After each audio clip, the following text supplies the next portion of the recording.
be forgotten. March was made for this. The 2020 WAC Basketball Tournament at the Orleans Arena in WAC Vegas. March 11th through the 14th. Be a part of the madness and witness the triumph. Ticket information, go to wacsports.com. I have been inspired by strong female athletes, female coaches, women in power. They just really taught me how to be a leader and inspired me to take on leadership roles. It's important to inspire the next generation because it's important to give kids someone to look up to. You know, it's important to have these mentors. I would say to someone who wants to play sports at the D1 level, you've got to be good in the community, good in the classroom, and to show people that sports do not define you.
Looking to spend that birthday money, Tyler? I'm just not sure which one to get. Well, they are both pretty cool. But saving some of that money would be pretty cool, too. Yep. When's the right age to teach your children how to save and spend money wisely? Right now, with the Be Money Smart program only at Utah Community Credit Union. Inspiring smart decisions.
Thank you.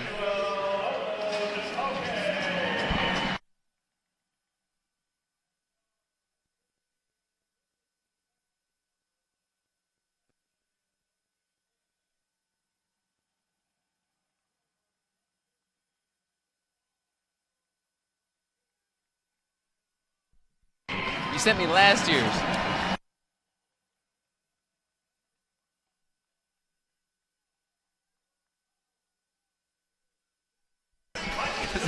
shocked. I'm like, man, he's killing it.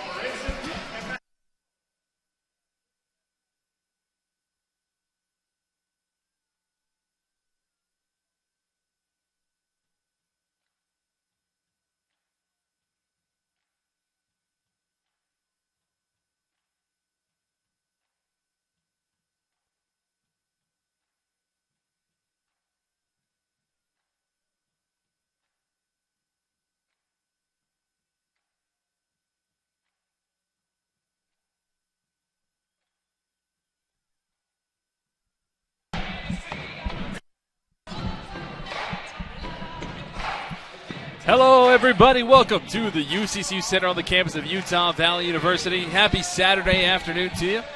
Brandon Crow alongside Holton Hunsaker. Thank you for letting us be a part of your Saturday afternoon here on the WAC Digital Network, the KSL streaming app as well. Utah Valley's Eman Olojapoki going up against Jordan Dallas for Seattle U. Game on between the Wolverines and the Redhawks. Utah Valley in their home white and greens, and Seattle U in their road black with the white trim. J.J. Overton with the drive, creates the contact, draws the foul early to put the Utah Valley Wolverines at the free throw line. Seattle U comes into this one after dropping their last contest against California Baptist last week. Both Seattle U and Utah Valley haven't played in 7 days. Last time they played here was a week ago. That foul will go against Jordan Dallas, and that was a 72-65 defeat from California Baptist for Seattle U.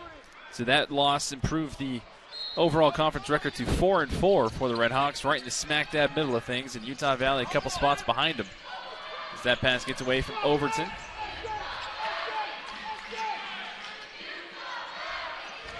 Today's contest marks the beginning of the second half, the final stretch here of WAC play before the conference tournament in the WAC Vegas. And they're going to call, looks like, an offensive foul against Kazan Jardine. Holden. Yeah, I don't like to start the game going against the officials, right? Everybody warms up, everybody gets into the game, but those are back-to-back calls. The overturn of the drive to be on the pass instead of the shot. And in that one, I didn't think there was anything, malicious or vicious the way that Kasdan rolled to the rim. Officials are watching that, though, that you can't wipe out that defender off the ball screen. But, tough breaks for Wolverines and a good defensive stop there. TJ Washington give it back to J.J. Overton. J.J. Overton loses the ball. And that's been the Achilles heel for this Utah Valley team all year long, is those turnovers. Seattle U in transition. There's a deep three, and that one's good from Jordan Dallas. Graduate center from Long Beach, California. Puts the Redhawks on top 3-0. Yeah, as you mentioned, the turnovers it's been a plague, and it gets contagious, right, as you get looser and looser with the basketball. But on the other side of the court, over the past couple games, I feel like they've done a much better job of creating turnovers. And so hopefully, they can trim down the turnovers on their end, but continue to be aggressive defensively. 5 on the shot clock. J.J. Overton gives it back to Averett with 2. One's got to put up a desperation 3, and that one doesn't even touch the rim. Shot clock violation goes against Utah Valley. And Utah Valley, like you said, Holton, they've been doing a good job creating those turnovers, but Seattle U averages a WAC low 10.7 giveaways per game. It's also among the nation's best, as that's 12th overall. And another bucket there for Seattle U. Yeah, that's really impressive on the turnovers. 10 is kind of that magic number. That's when you're an elite as far as taking care of the basketball. Obviously, with them being 12th in the country speaks to that. But, that's a team that doesn't give up a ton of extra possessions to that other team. And so you have to be extremely efficient as TJ Washington gets a tough shot. Going the opposite way to turn back to that right hand is not easy.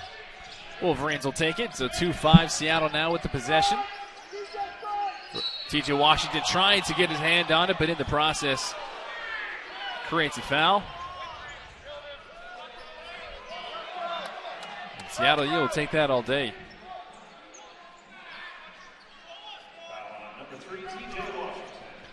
So that's TJ Washington's first. And Seattle U with 20 on the shot clock gets the ball in bounds. Nice baseline move with the teardrop floater, no good. And Kazan Jardine comes away with it for Utah Valley. Here's TJ Washington now. Trying to go coast to coast, dishes off to JJ Overton, count it! And the foul for JJ. When TJ Washington does that, gets out in transition, I feel like this team is a completely different beast. And he does it so quickly. He can get down the court in, 3 or less dribbles at times. And, Overton is so athletic himself and did a great job of reading and going off of TJ Washington, which is tough to do. Sometimes you want to space out and you don't know when TJ wants you to space for a three. Knowing when to, collapse on those transition breaks is hard to do. And there's another tray from the top of the key, this time Terrell Brown. And Terrell Brown, if you have not heard that name, this will not be the last time you've heard that name. Earlier this week, ESPN broke down their Player of the Year candidates for each conference, and he was ESPN's pick, leading the WAC with 18 points per game, just among the many other stats that guy has been creating for the Red Hawks. Another whistle call. This one is going against the Wolverines. Offensive foul. And quickly, the Wolverines have seen their side on the negative in the officials' eyes. Yeah, there's been a lot of whistles early, and that, doesn't fare well for the Wolverines just because Seattle U has a lot more size than the Wolverines today. And, because of that, the Wolverines will need to be more physical to fight for rebounds. And, again, this gym is just a little different, too. The lighting is nice. You don't have, unfortunately or fortunately, there's not a whole lot of distractions behind these rims, and so it's definitely a shooter's rim or a shooter's gym. Morgan Means' jumper puts the Red Hawks on top 10-4, and we'll take a break right here on the WAC Digital Network. You only need to answer one question. Will you accept the challenge to become? No matter where you are in life, no matter your interests, from award-winning accounting to marketing and entrepreneurship programs, there's a place for you at Utah Valley University. A place to engage, to rise, to succeed, to become. How does Costa Vida create the ultimate sweet pork burrito? We start by following our award-winning recipe, one that calls for everything to be made fresh, from scratch every day. Like our beautifully braised pork, seasoned beans, savory sauces, and delicious cilantro lime rice. Even our tortillas are cooked to order. It's a difference you can taste. Treat yourself to the ultimate sweet pork burrito, only at Costa Vida.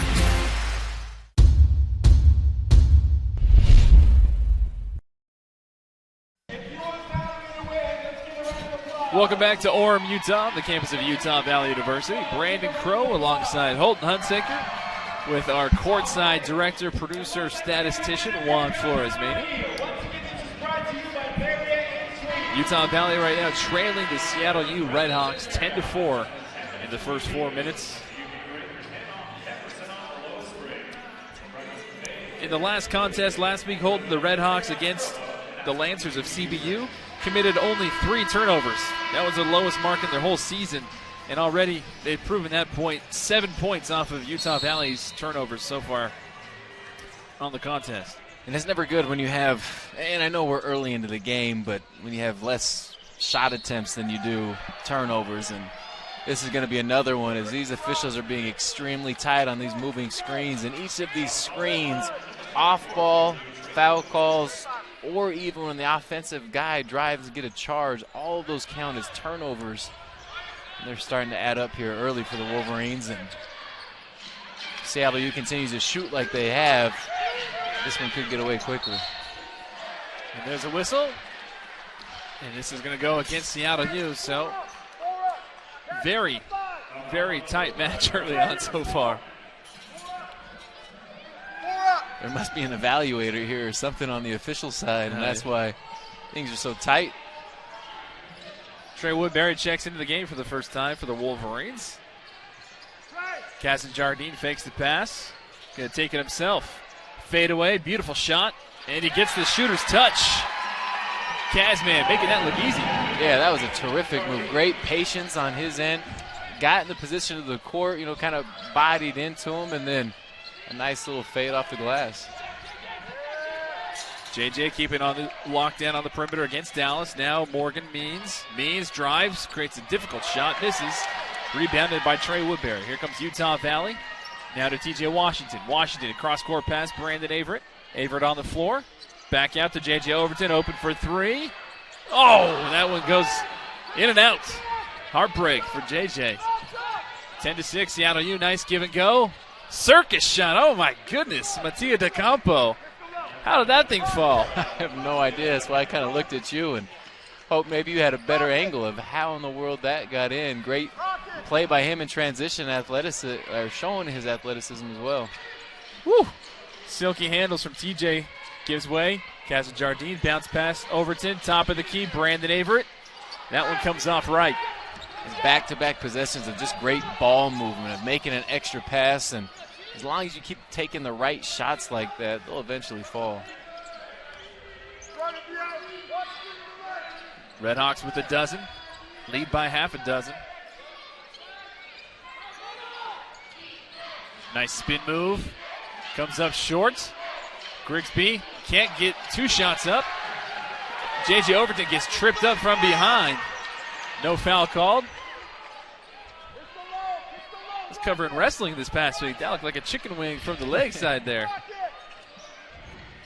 14 minutes left in the first half. T.J. Washington going to work from the elbow. And that one comes off left. And J.J. Overton again on the floor. A whistle is called this time.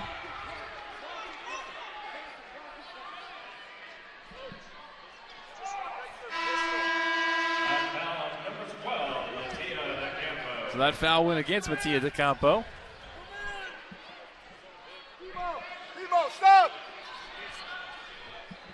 And Brandon Morley's going to check in for the Wolverines. Bringing some size as J.J. Overton will get a break, I guess. He's taking a beating the last minute. He's been a great job just being active. If that hasn't been, in transition, trying to scrap and get an offensive rebound. And he's always heavily involved in the offense just due to his athleticism and ability to make a play. Nice reverse layup. That's no good from Averett. Here comes Seattle U with the rebound. And the Redhawks still on top, 12-6. Nice crossover dribble. Stops and pops and finishes. Terrell Brown tacks on two more. 5 total points for TB. Trey Woodbury steps into a three. Yes, sir. Definitely a miscommunication on Seattle U's transition defense as Trey found himself wide open from the wing. Foul, they're going to say whether or not this is before the shot. But that foul's going to go against Brandon Morley. That'll be his first. And Ege Hamza will check into the game for the Wolverines as well. So that'll send Terrell Brown to the free throw line.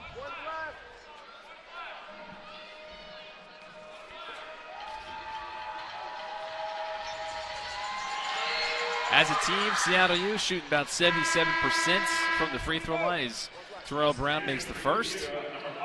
They're second right now in the WAC with that free throw percentage and 16th in the nation. As you mentioned Terrell Brown's name earlier, you can tell he's just extremely gifted with the way that he can use his body and know when to go up for shots, when to draw contact against guys, and able to get himself to the free throw line with ease. Brandon Morley trying to go to work in the paint, needs some help. Good ball movement on the perimeter by the Wolverines. Averett in trouble. Now back out. Hamza, shuffle step, creates a space. That one goes up and over the shot clock. And Seattle U gets the ball right back.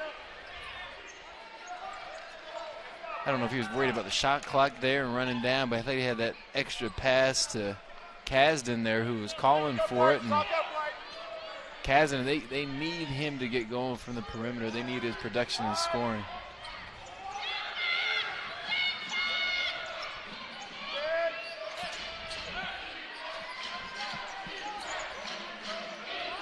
Brown goes in low this time to Carter. Back out to Dallas. Dallas is now going to post up Kazan Jardine. Dallas with the left hand. And that's textbook. He's good.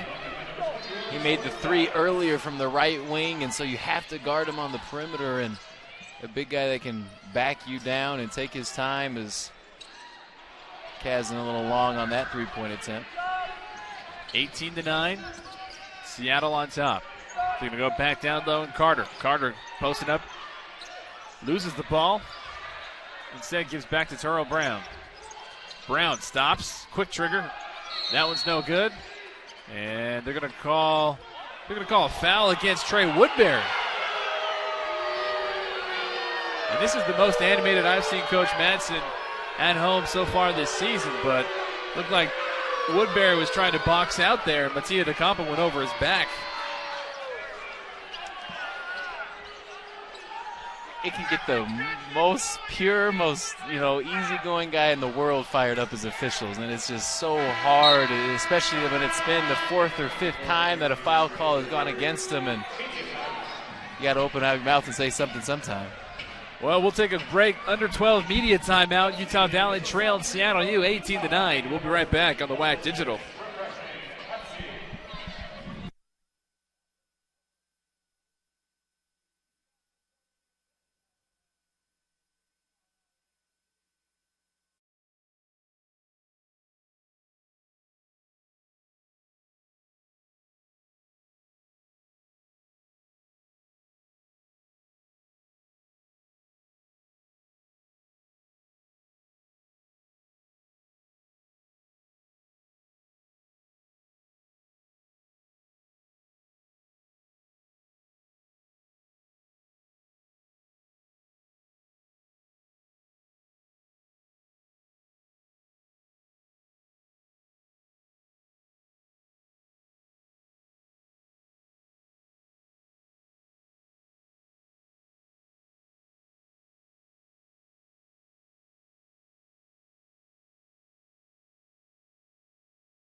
The Redhawks of Seattle U soaring out to an early 18-9 lead over the Wolverines of Utah Valley University.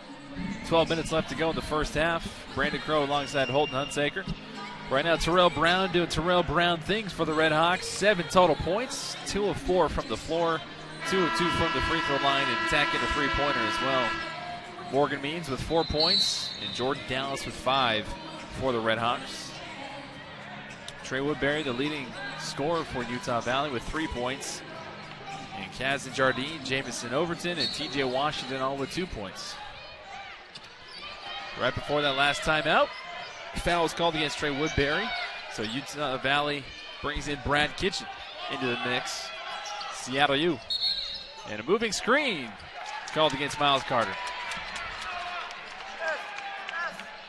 Coach Madsen approved. It's like finally something even this out a little bit, but offensively for Seattle U, everything's came fairly easy. They've been able to get to great spots in the court, kind of operated around that free throw line, high elbow area, which is tough with Isaiah out, and then also, and we haven't seen E-Man early as we get Brandon Morley picks up the first attempt for him from the foul line, and hopefully this can elevate and lift his confidence going into this one. You're going to call that foul on Terrell Brown. That'll be his first personal. Sending Brandon Morley to the free throw line, where the big fella has been fairly consistent so far this season. And like you said, trying to get that confidence up.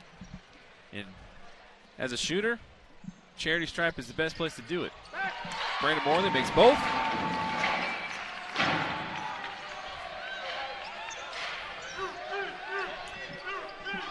Now Utah Valley trails by 7. And Terrell Brown, that man right there, has been on a mission. DeCampo kicks it back out. Nettles loses the ball. Still plenty of time on the shot clock.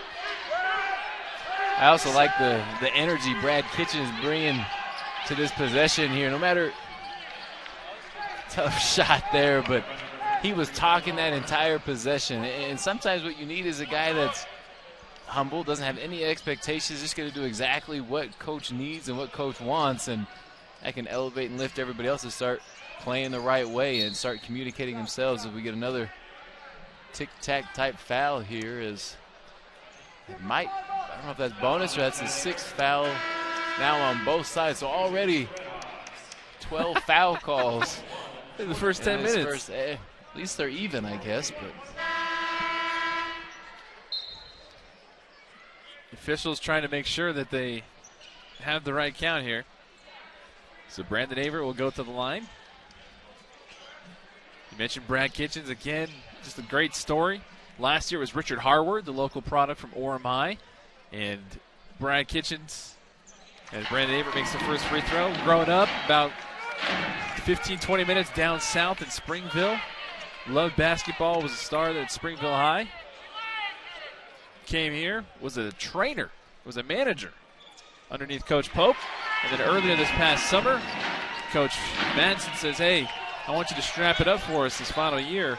And then just a couple weeks ago, they gave him a scholarship in the locker room, and he was very emotional, broke down and crying. But everybody loves Brad Kitchens.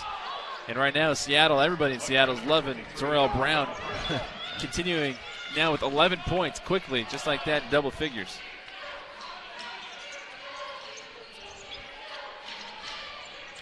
Averett. Cross court. Kazi Jardine. Ege Hamza. Hamza with 10 on the shot clock. Had an open lane. Instead kicks it out to Kazi Jardine. Yes, sir! Kazman from three land. 16-22. Wolverines still hanging in this. But you can see there's a different dynamic, different energy as Brad Kitchens has caused the turnover, helped cause a turnover, but then Ege Hamza miscommunicates the pass and gives the ball right back to the Redhawks. But you're right, there is a different energy out there defensively. As every possession, every move of the basketball, Brad Kitchens is in the stance. He's communicating to guys, telling them where to go. And as you mentioned, if you're a manager, just a manager or any type of walk-on, you love basketball. And those guys sacrifice and give up so much as we get an offensive foul here. And for someone to love basketball, to have an opportunity to walk on to a Division I court and get a scholarship like you said, he's going to come play his heart out, and he's doing out there so far. And a 30-second timeout will stay here. And you can see Brad's already like chest bumping his teammates and stuff in the huddle. He's trying to continue to light that fire underneath him. Again, Wolverines without their leading scorer on the season so far in Isaiah White. No Isaiah White today. So it's going to be a team effort. 22-16 is the score.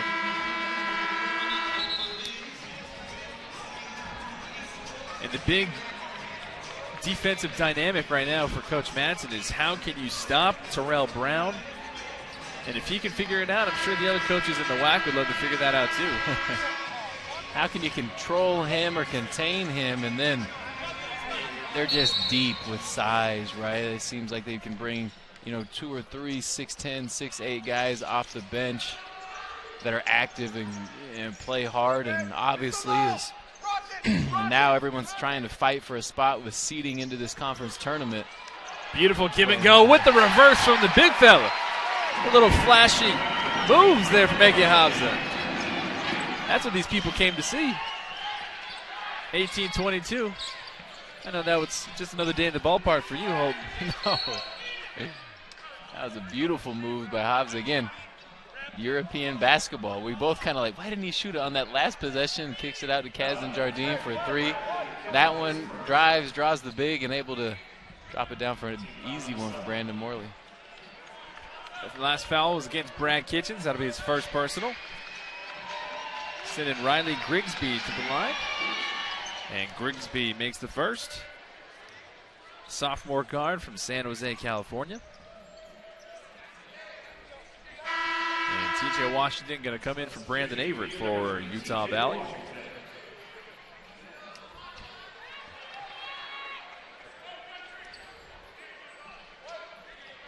Grigsby is 78% free throw shooter on the season.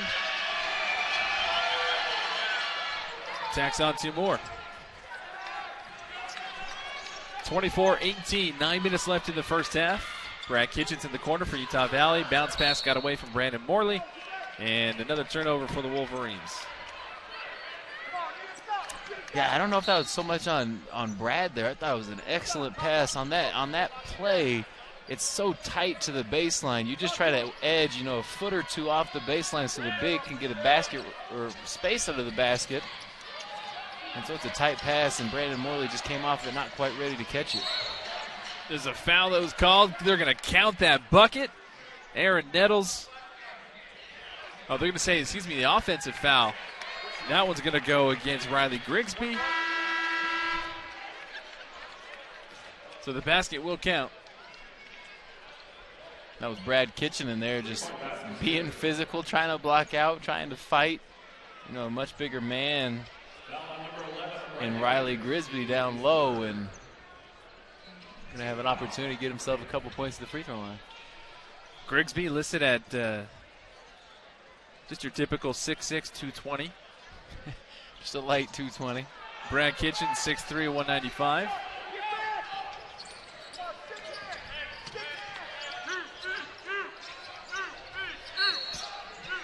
And another whistle is called on TJ Washington. And again, you can see the frustration there from TJ, but you got to adapt, right? This is the way the game has been calling. And we say it was tight, close, and the first 3 or 4 foul calls went against the Wolverines, but it's gone the other way too. And you got to adapt, and you got to play the way the officials are calling and move on. Batia Tacampo makes the first free throw. 10-point lead now for the Red Hawks, 28-18. Tacampo from Venice, Italy, makes both. And J.J. Overton checks back into the game for the Wolverines for Brad Kitchens.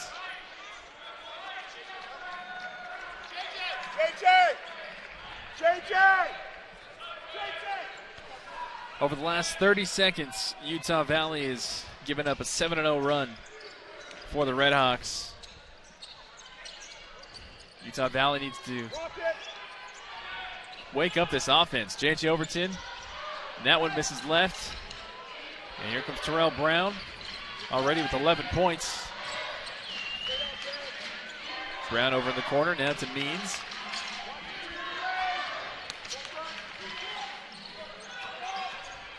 Nice drive, left hand, no good.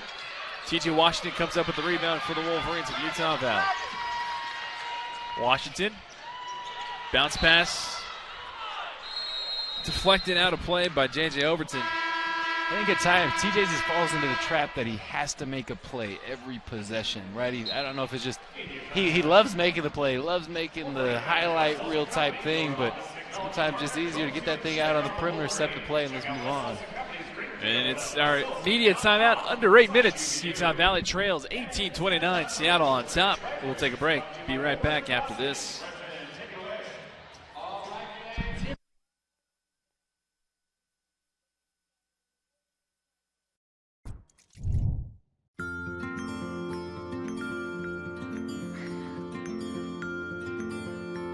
Looking to spend that birthday money, Tyler?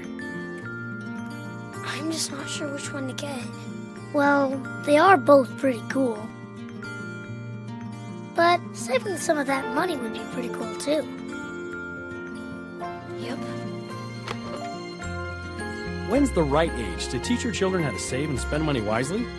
Right now, with the Be Money Smart program only at Utah Community Credit Union. Inspiring smart decisions.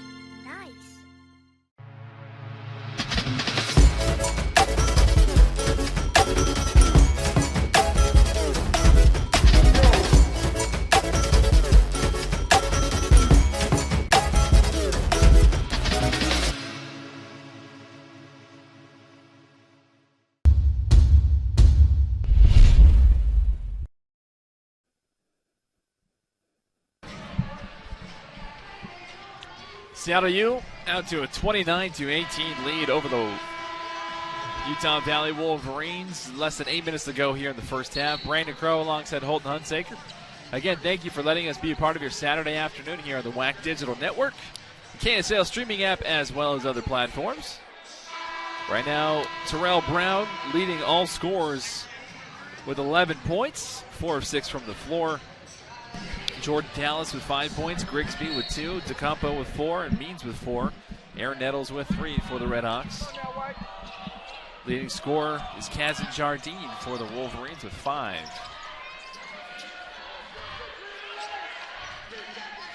Brown calling for the screen. And gets the contact, no foul. Fadeaway, no good. Rebounded by Utah Valley. Brandon Averett goes around Brown, stops, gets trapped. J.J. Overton, another fumble, but gets fouled by Miles Carter right behind. I guess if you're getting your arms grabbed, it would be hard to grab a basketball. Yeah, for the first time, they let a little contact go. I thought there was an opportunity for a foul on that Terrell Brown drive on that last possession. The officials let that one go, and then rightfully so, I think not only got his arms taken out, but I think Maya got hit in the face a little bit too, as JJ on the last one. Overton made the first. And he misses the second left. Comes off the back heel. Overton now with 3 points. DeCampo. Dallas. Morgan Means steps into a deep three. Comes up short. J.J. Overton was wide open on the outlet. Nobody saw him, but here comes Brandon Averett. Averett stutter step again. Gets trapped on that baseline. Kicks it out to Kazan Jardine for 3. Yep. Kazan Jardine. Those are big baskets, exactly. I mean, he can move the scoreboard very quickly if he can get hot because of that high release and able to find open spots. And then TJ and Brandon Averett are just such great passers.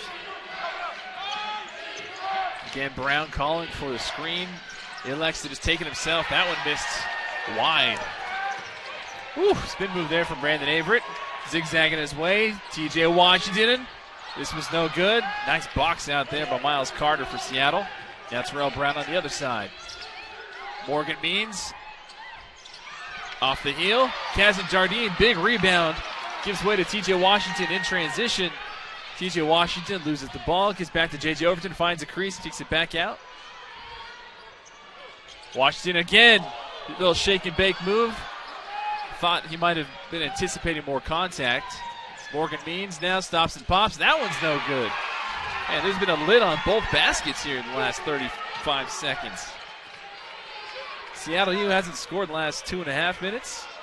Over the last 6. Utah Valley can really try and make a dent in this lead here. Kazan Jardine wants another one, and that one rims in and out. I thought that was the right play call. That one was completely manufactured for Kazan to keep going. He's made a couple, and that one was halfway down. Runners no good. Brown rebound no good. So make that 0 for 9. Seattle U in the last 3.5 minutes. Brandon Averett exploding in the lane. Gets blocked from behind. Terrell Brown trying to save it, going over the back of Averett, but it'll stay Utah Valley basketball.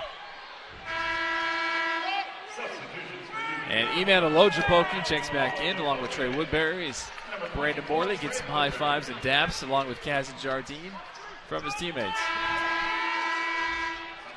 Thought Terrell Brown had an opportunity there. Both people were out of bounds, and fortunately or unfortunately, Terrell Brown was on the Wolverine player's back and thought he had knocked that off of him as they were trying to plead their case down there as well. So 23 seconds on the shot clock. And they're going to call a foul on Rip Economo. Send J.J. Overton back to the line.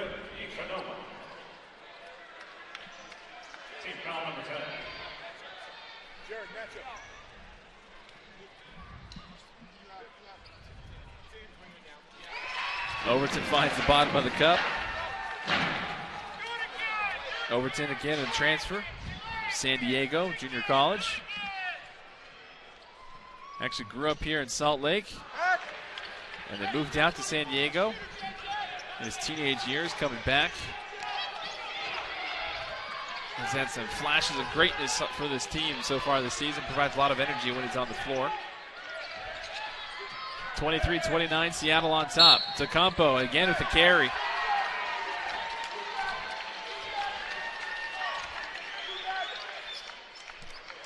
Wolverines making this thing interesting here with the final 5 minutes left in the first half. Seattle U 0 of their last 9, and Utah Valley 0 for their last 4. Something's got to give. Trey Woodbury down low to Overton. Overton, baseline move, trying to reverse, gets blocked by Carter right at the rim. Good defensive stop there by the Redhawks. In transition, Nettles no good. Nice follow-up from Economo. Where did he come from? That was pretty. He was levitating. He was up there, and great anticipation for him, too, of not giving up on that one. And again, these officials, if there's any contact on cuts to the rim or cuts in motion within the offense, they're calling it. It's been an automatical. So that was the first bump. Usually it's 2 or 3 times if someone hits a body. That one was an immediate whistle. That foul will go against Delonte Jones. That'll be his first. And Brandon Averett at the line. And he makes it.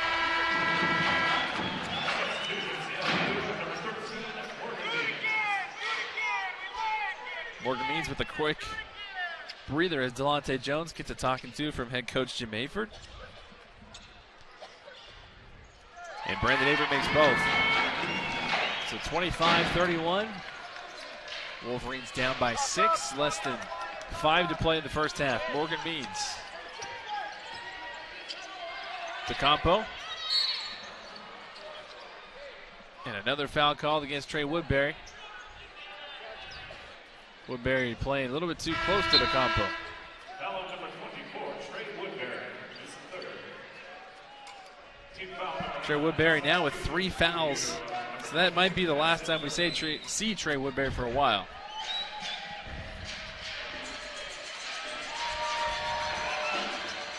Tecumpo, the nice left-handed stroke, makes the first free throw.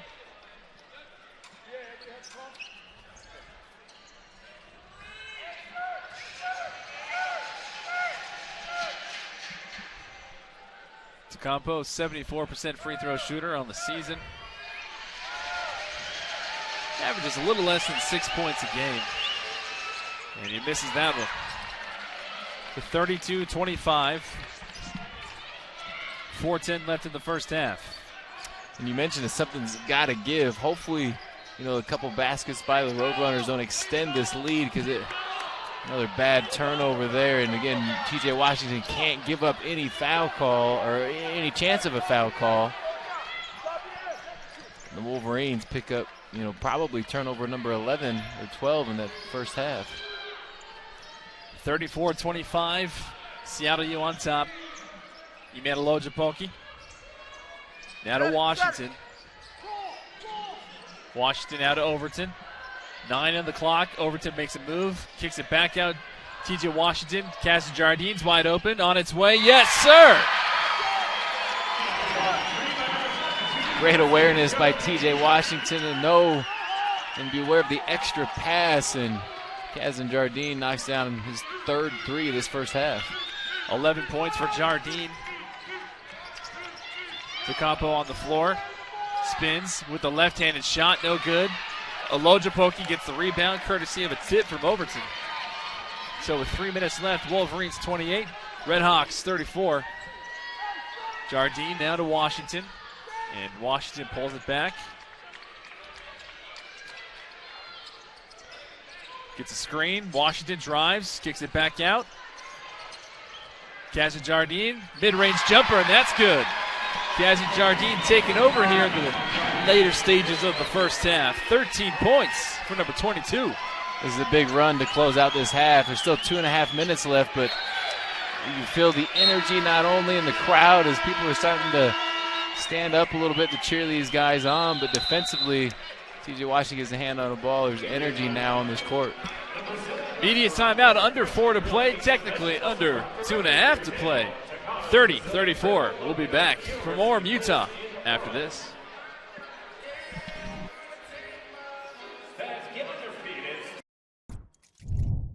I came to college to play my sport, but more importantly, to earn a degree. I'm constantly learning from those around me, my professors and peers, my coaches and teammates, and even my opponents. There's nothing better than game day, battling side by side with my teammates. The competition is what pushes me to be the best that I can be. I take pride in my community and want to ensure that I am giving back and inspiring the next generation to do the same. Label me. You know you want to. Don't be shy. You do it behind my back. So say it to my face. You don't know me. You know what I am? I'm a pitcher. I'm a striker. I'm a point guard. I'm a linebacker. I'm a setter. Shortstop. High jumper. Wrestler. Defender. Goalie. Student. Student athletes. That's who we are.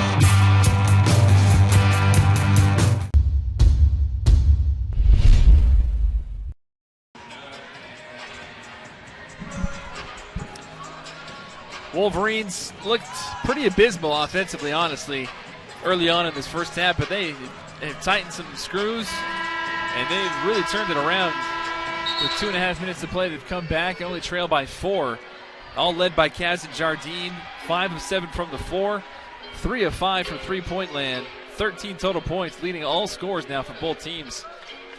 Early on in the first half, they had a few possessions where they were just making extra passes. It was, prolific style of offense with the way the ball was moving. They couldn't get shots to go down early, and we knew if they continued to play that way and got possessions like that, just percentages were going to work in their favor. And sure enough, Kaz and Jardines got hot here in the last 3 or 4 minutes and made this thing a 4-point ball game. Terrell Brown, Ege Havza didn't bite the pump fake. Brown misses. And the Wolverines finally corral the basketball.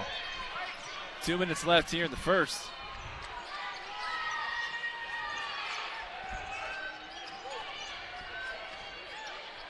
Jardine. Averett. Olojapoki to Havza, 6 on the clock. Havza 5, Havza 4, Havza 3. Alley-oop to Olojapoki, why not?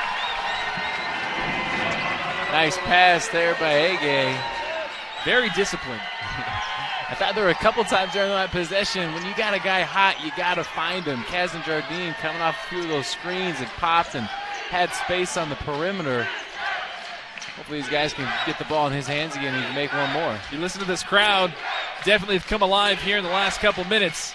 Morgan Means all through, pass out. Woo! And that'll silence the crowd. Deep three-pointer from the corner from Delonte Jones. Everybody on their feet. He says, shh, sit down a little bit. 37-32. Wolverines were only down by 2. Big-time three-pointer from Jones. Olojapoki. Less than a minute to play in the first half. Averett drives. Averett gets the kiss. One-handed layup from Brandon Averett, 34-37.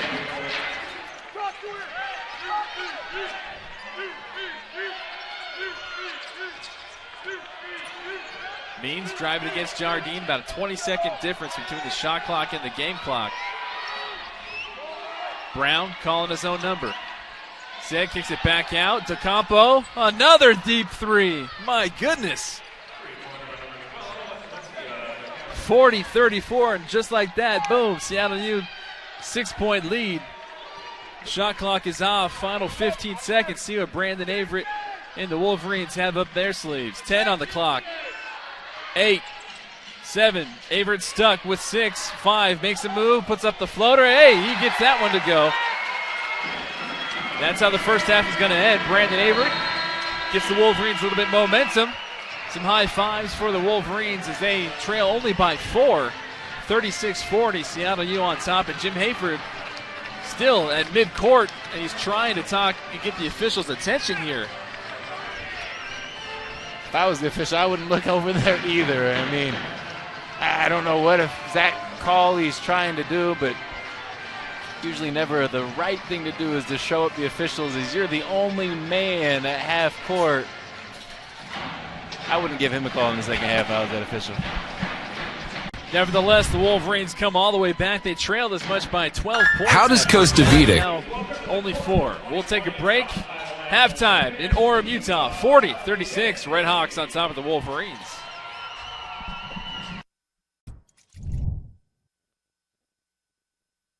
How does Costa Vida create the ultimate sweet pork burrito? We start by following our award-winning recipe, one that calls for everything to be made fresh, from scratch every day. Like our beautifully braised pork, seasoned beans, savory sauces, and delicious cilantro lime rice. Even our tortillas are cooked to order. It's a difference you can taste. Treat yourself to the ultimate sweet pork burrito, only at Costa Vida. Smooth sailing. More traffic. Great looking day ahead. More weather. New details are emerging. More breaking news. Whenever, wherever. That's good news. More ways to know before you go. You're going to like the morning commute. On KSL Today. Weekday mornings on KSL 5. If we can see things for what they are. If we can see what they could be. If the plastic we use, we never throw away. If the end of one thing could be the beginning of the next.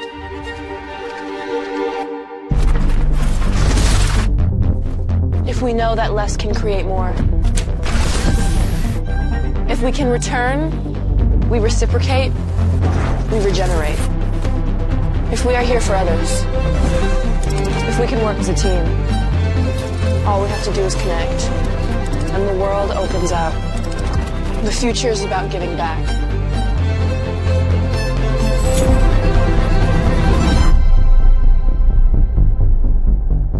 The road to national championships runs through NCAA.com and the NCAA Sports app. And whether you follow one college team or all of them, it's never been easier to get the content you want all in one place. With live broadcasts of multiple championships across all divisions.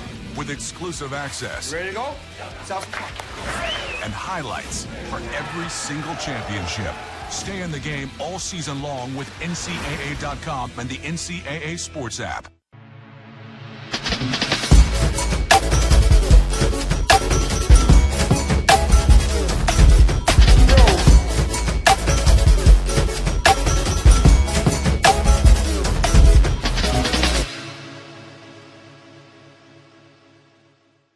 Thinking of buying a home?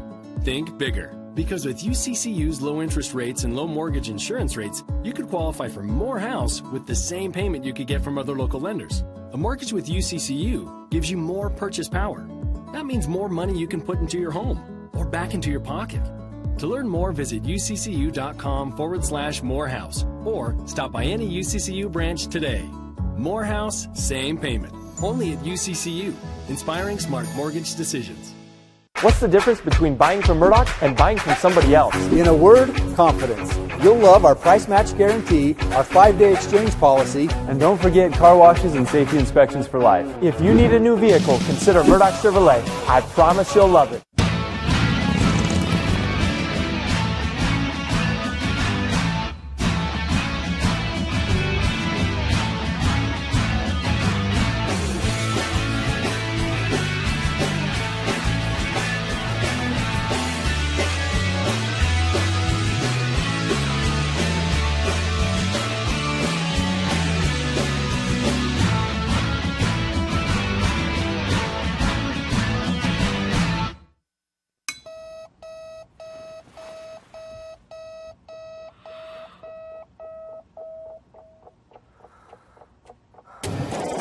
Who am I?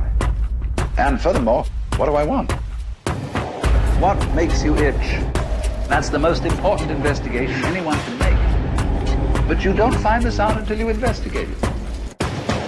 So I always ask the question, what would you like to do if money were no object? How would you really enjoy spending your life? Because if you say that money is the most important thing, you will spend your life completely wasting your time.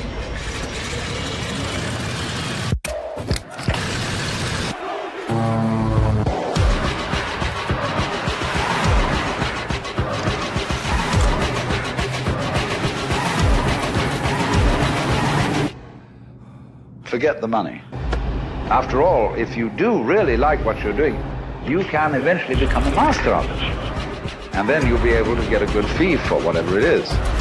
Therefore, it's so important to consider this question. What do I desire?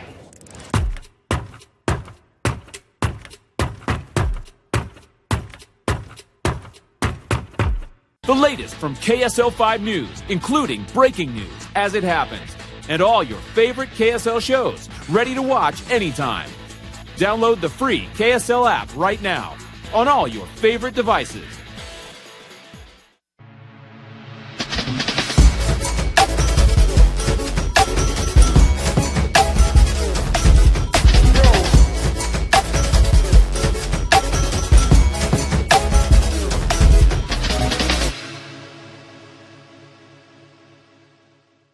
I have been inspired by strong female athletes, female coaches, women in power.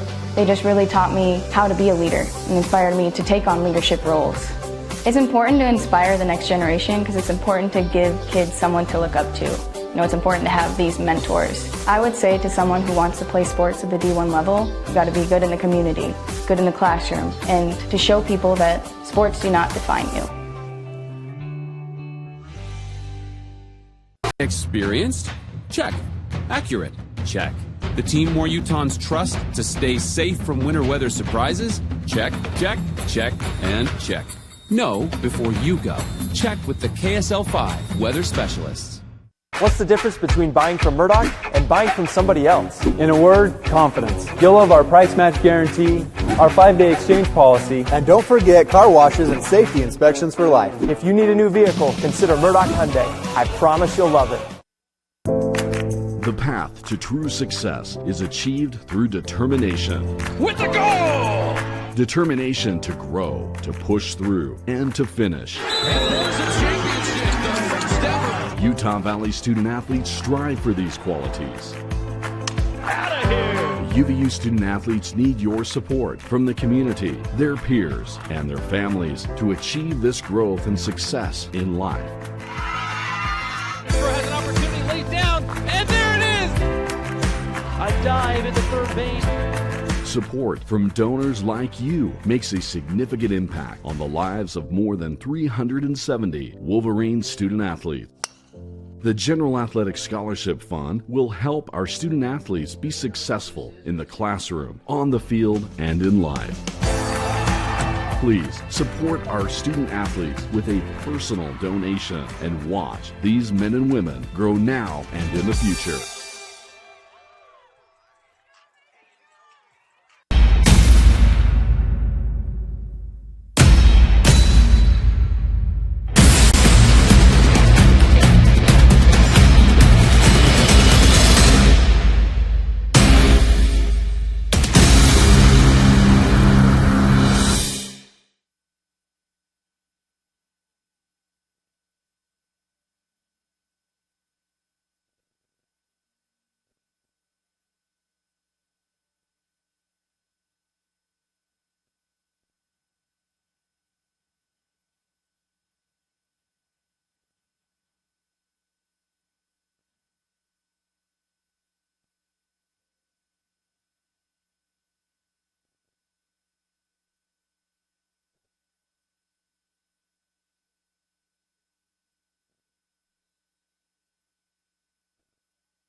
Welcome back to the UCCU Center on the campus of Utah Valley University. Brandon Crow alongside the one and only Holton Hunsaker.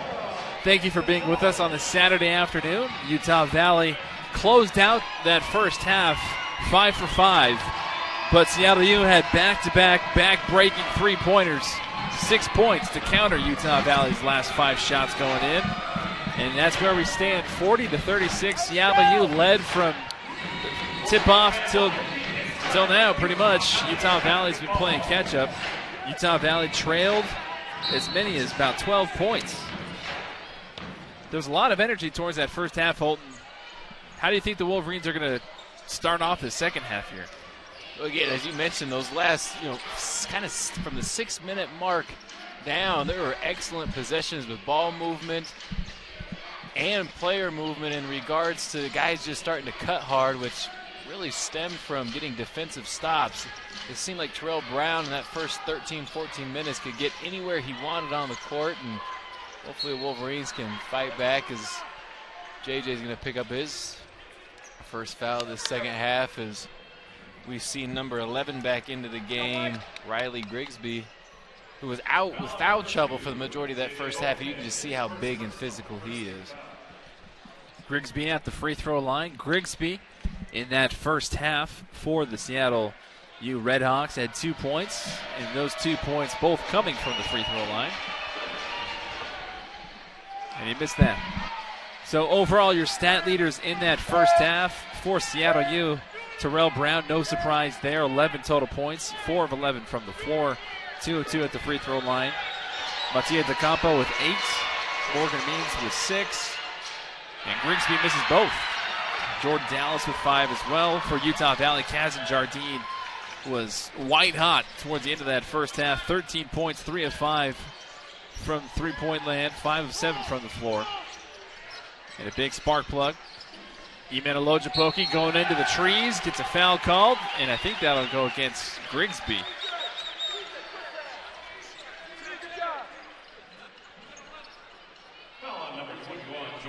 They're actually going to say that was going to go against Jordan Dallas. And that'll be Dallas's second personal foul. Olojapoki, one of the nation's best at blocks. And we have, if you've tuned into the broadcast we've had so far this season, you know how much we love this guy. Go gadget arms, and you don't think he's that lengthy, but when you get up in the air, he just extends those huge arms and huge hands and swats the ball. But he makes both free throws. And here we are, Utah Valley only down by 2. And to get, production, as you mentioned, usually comes from Eman on the defensive end, and to get him to make a basket around the rim or get a couple free throws as we see the trend continue here in this second half. The officials in that first half must have called 26 or 27 foul calls, and the majority of them like that. Any type of restricting a player's ability to move on the offensive end has been an immediate whistle. Very difficult for both squads as Terrell Brown gets that reverse jumper off the front rim. That one misses. It's very difficult for both squads in that first half to find a rhythm offensively. So many fouls were being called left and right. But then I think some adjustments were made towards the end of that first half. That's why there was success there. J.J. Overton for the Wolverines. Cross-court pass. Kazan Jardine. Extra pass. Brandon Averett creates his own space. And down it goes. Utah Valley with their first lead of the contest, 41-40. What a way to start the second half for the Wolverines. But you know what? Terrell Brown says, hey, short-lived. Go, exactly. Not today, my friends. 14 points now for TB. Continuing to torch this whack defense all throughout the conference.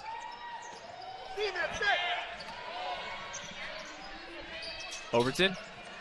Now to Averett. Washington stutter steps, cuts to his left. Eman showing off that athleticism with 6 seconds. And that one, another turnover, 10th turnover for the Wolverines. 9 first of the second half. And on that play, Brandon just needed to go baseline for him. There was no way for, Eman, there was no outlet pass for him, and the guards just kind of stood up top as Brown, again, we mentioned his ability to get to the free throw line, and anything that has any relative appearance of a foul call is getting fouled, and so these guys, again, need to continue to adjust. And I thought Jardine from that replay kind of gave way to Terrell Brown, but foul call nonetheless. So back-to-back fouls against Iman Olojupoki for the Wolverines in the last minute and a half as Terrell Brown adds to his point total at the free throw line, making that 15 points. And that has been the Achilles heel for Iman Olojupoki this season, has been getting into foul trouble, where the Wolverines can't rely on his length on defense. Terrell Brown makes both, 16 points. 3 points shy of his average on the season, averaging 19 points. Leading all Red Hawks and leading all scorers in the Western Athletic Conference as well. Olojupoki down low. Left hook, right hook. I'm sure either way it would have been fine, but that one went in nonetheless. Great shot from Iman, 43-45. Terrell Brown trying to do the same. Tipped off right into the hands of TJ Washington. Washington in transition. Washington drive coast to coast. Finger roll. 45-45. That's the Utah Valley offense most people have been used to the last 3 years. And it seems still it's the most natural fit for this squad. D3 rims out. Outlet pass, Brandon Averett, courtesy TJ Washington. Reverse layup, beautiful layup there from Brandon Averett. And that's a big smile right there from BA. Excellent pass by TJ Washington, great awareness, and then almost like a receiver, Brandon fell underneath it, and another steal going the other way here. Averett returns the favor, count it! TJ Washington taking the lead. Completely different atmosphere, completely different team here. 49-45, TJ Washington at the line. Potential three-point play to make it 50.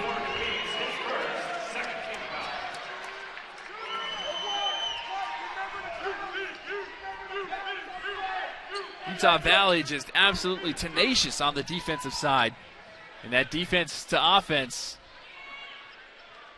And TJ Washington makes it an even 50, the century mark for the Wolverines, their largest lead of the contest, 50-45.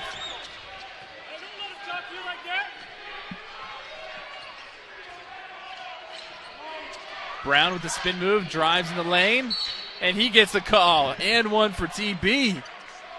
Guy is just ruthless.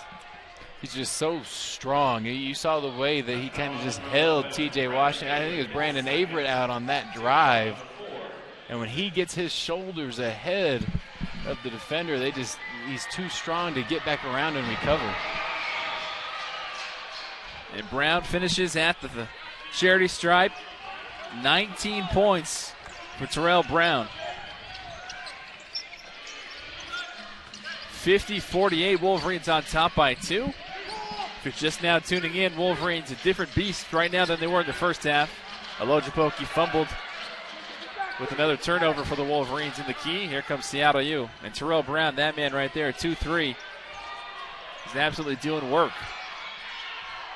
Beautiful pass and a two-handed jam in the middle from Miles Carter.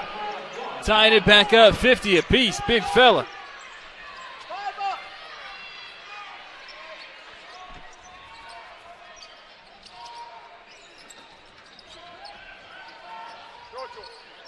Energy in the crowd seems to have died down. I don't know why.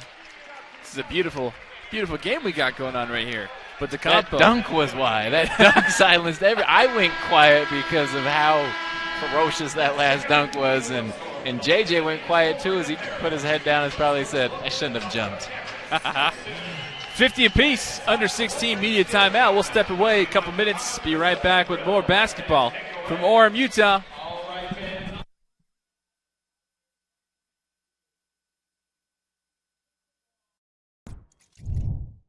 Thinking of buying a home? Think bigger. Because with UCCU's low interest rates and low mortgage insurance rates, you could qualify for more house with the same payment you could get from other local lenders. A mortgage with UCCU gives you more purchase power. That means more money you can put into your home or back into your pocket. To learn more, visit uccu.com/Morehouse or stop by any UCCU branch today. Morehouse, same payment. Only at UCCU, inspiring smart mortgage decisions. When you know before you go how the latest breaking news, traffic, and weather will affect you, that equals a good morning. Wake up with the news specialists on KSL Today. Weekdays from 4:30 to 7.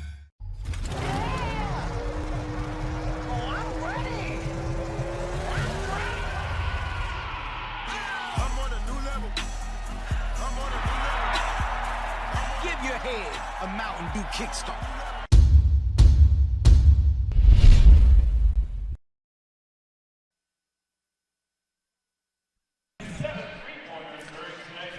.50-50, all tied up here in Orem, Utah. Wolverines and the Redhawks. Brandon Crow alongside Holton Hunsaker. Thank you for letting us be a part of your Saturday here on the WAC Digital Network. Been a fun game so far. Utah Valley in the first half trailed as many as 12. Came back, they were down at halftime by 4. And now here they are, tied up after taking the lead briefly by 4 points. Seattle U had that lead at halftime. Seattle U is 5-6 on Saturday games, and when they're leading at halftime, they're 9-4.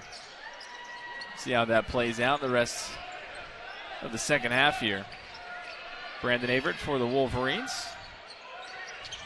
J.J. Overton, Kaz and Jardine. Washington, another extra pass, and that's something that you don't see very often. Is E-Man getting met up top. Big time block there from Carter. Already flexed his muscles with a dunk. Brown on the floor. That one rims off. Imenolojipoki and Brown is slow to get up. Brown really favoring that left leg, that left ankle. Away from the basket. Still has not made it past half court. I think Brown turned his ankle a little bit. He's kind of favoring that left side, and when he went down to the ground, he grabbed that left ankle, and you can see him hobbling him back, maybe trying to give a little extra so the next time he drives, he makes sure he gets a foul call. Beautiful inlet pass there. Washington to Jardine.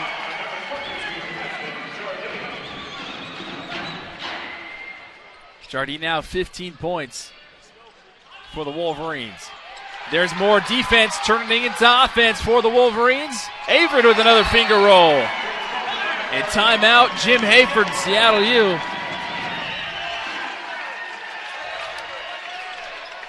.54-50. Wolverines retake the lead. And this will be a full timeout. And we'll take a break as well.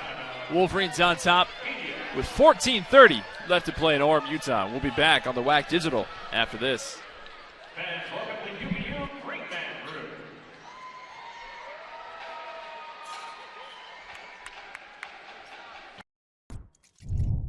The latest from KSL 5 News, including breaking news as it happens, and all your favorite KSL shows, ready to watch anytime. Download the free KSL app right now on all your favorite devices.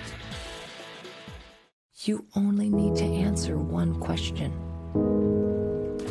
Will you accept the challenge to become? It doesn't matter your situation in life.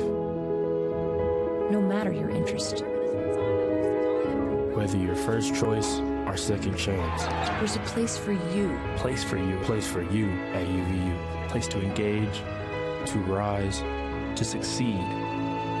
To become. When you know before you go how the latest breaking news, traffic, and weather will affect you, that equals a good morning. Wake up with the news specialists on KSL Today. Weekdays from 4:30 to 7.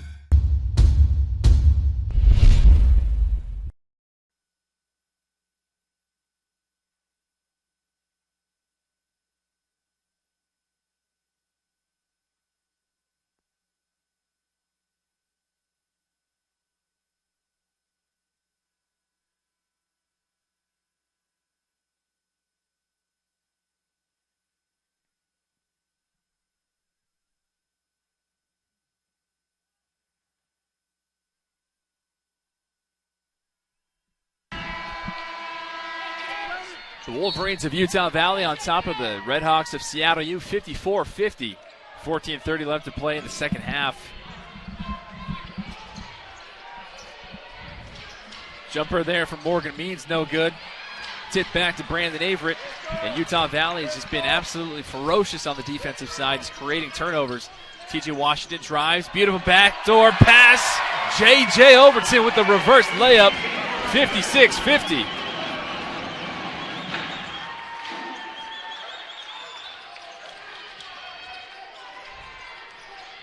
We mentioned how much Seattle U loves to hold on to the rock, only averaging 10 turnovers. They've already got 7. 3 of those 7 turnovers coming in the last 3 minutes for Utah Valley. DeCampo loses it right into the breadbasket. TJ Washington, J.J. Overton. Nice defense and recovery there from Seattle. Aaron Nettles coming out of nowhere. It looked like J.J. wanted to take that to the rack. Looks like they're going to give Nettles the foul call on the ground. And I thought both guys handled it really well, falling out of bounds, too. They kind of got tangled up, and no harm done. And Terrell Brown, who nicked up his ankle a few minutes ago, is back into the game. DeCampo's out. Washington. 56-50, largest lead so far for the Wolverines in the contest. Averett looking for the alley-oop, a little bit too low for Olojaboki. And another turnover by the Wolverines. That's number 11. Morgan Means in transition. And there's the foul by T.J. Washington.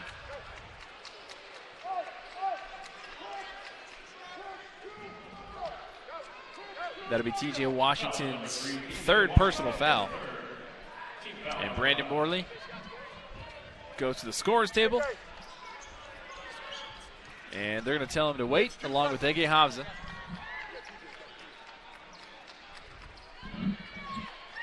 We'll see if Brandon Morley and Ege can continue this energy on the defensive end. And that's where E-Man and both guards and Brandon Averett and T.J. Washington have done great jobs of keeping Morgan Keeping and even Terrell Brown for a stretch here in the second half contained, and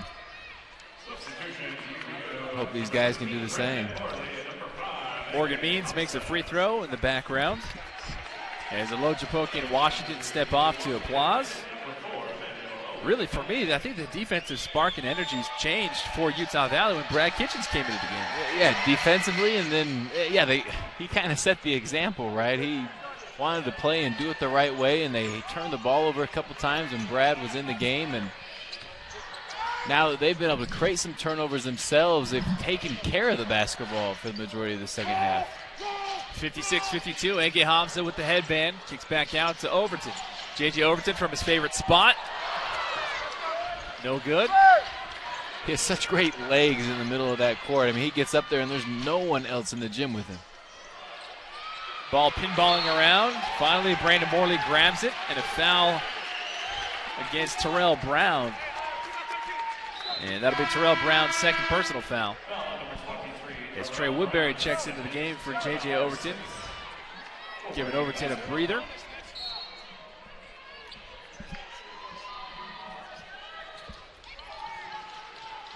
Seattle U, no field goals in the last 3 minutes. So Utah Valley trying to capitalize offensively here. Averett, Jardine. Misses.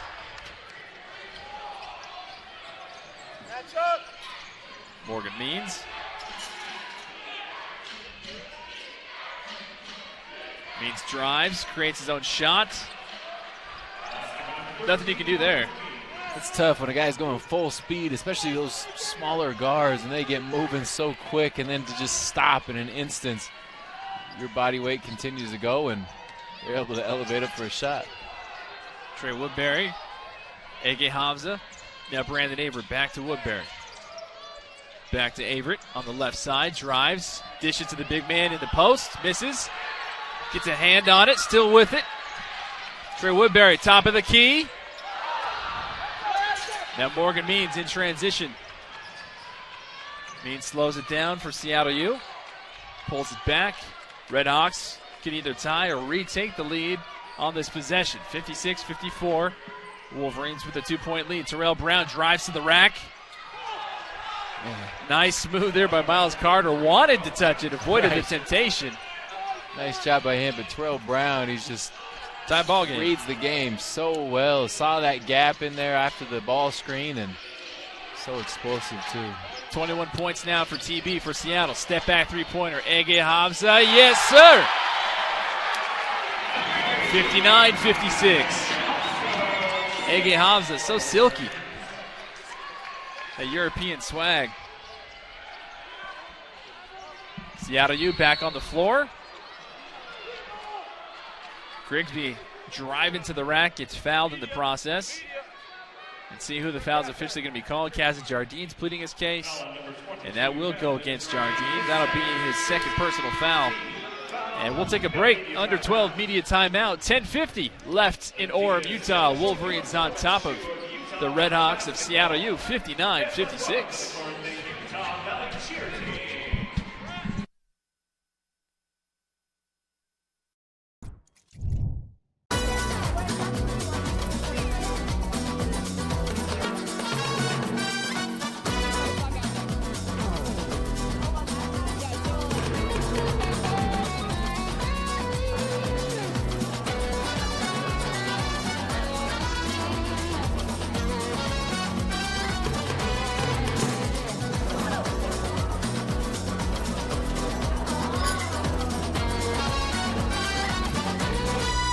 What is it about the car shopping experience at Murdoch Hyundai that has everyone talking? Maybe it's the safety inspections or the car washes for life. It could be the price match guarantee, or maybe it's just the way you're treated. Come fall in love in Linden, Logan, and Murray at Murdoch Hyundai. Your no regrets dealer.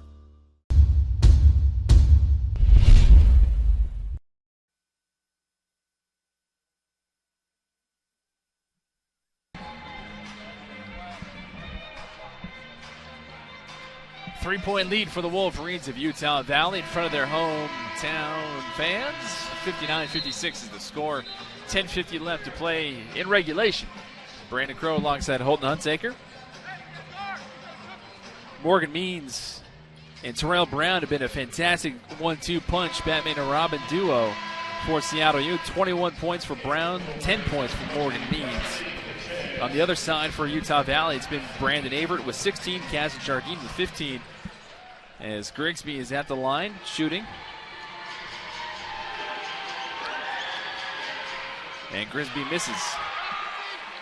One thing that stood out to me, I know we've been beating these guys up over turnovers, but the assists this game just show how well they've moved the ball. They've got 17 assists to those 12 turnovers, where we've been praising Seattle U for how well they take care of the basketball. Though only 9 turnovers, they only have got 8 assists. And so part of that just goes to the style of basketball that they play. Terrell Brown and, again, Morgan Means that you mentioned do such a great job of creating their own shots. But the Wolverines have done a good job playing together. As another one could happen for Brad Kitchen, just long on his three-point attempt. We mentioned Kitchen's name early.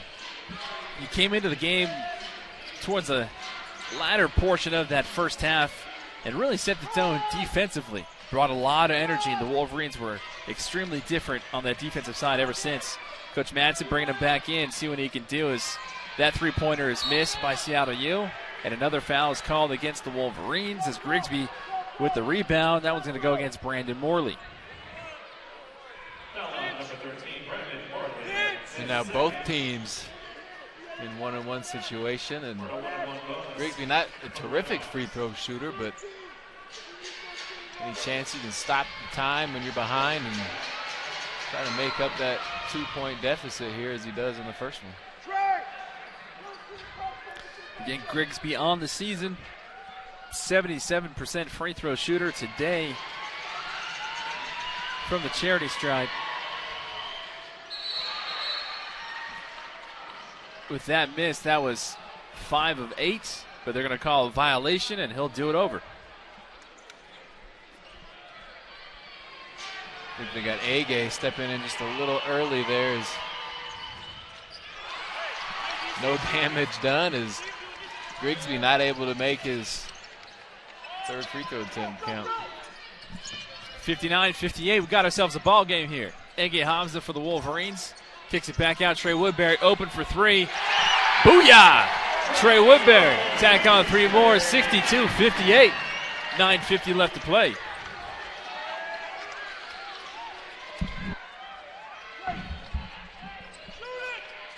Inlet to Grigsby. Brad Kitchens coming over.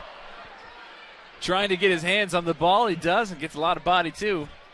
I think in situations you might say, good foul. Right, that's okay. I mean, he's trying to hustle and be physical, and that time obviously got a lot of body and contact, but next time Grigsby posts up and thinks he's going to get a lob over the top, he's going to remember, I got hit last time I tried to do that one. Grigsby makes a free throw. 5 points on the contest so far for Riley Grigsby, sophomore guard. And he misses. Brandon Morley there with the rebound. Gives it to Ege Hamza. 9:30 left to play in regulation. 62-59. Wolverines on top by 3. Averett behind the back. And an offensive foul called against Brandon Averett. Aaron Nettles. It's great body control by Nettles.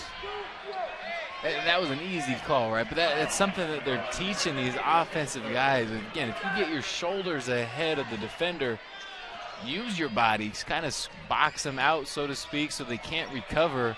That time, Brandon Averett just extended that left elbow too much, and it's right in front of the official, and easy call to go the other way. Again, Seattle U not going away, has an opportunity to tie the game, and Terrell Brown almost did just that. And now they're going to call an offensive foul against Miles Carter for a push-off against Brandon Morley. That's going to put Morley to the free throw line, who made a pair of free throws earlier in the game and has terrific form and a great free throw shooter. Number 1, Miles Carter hits third for the 1-1 bonus.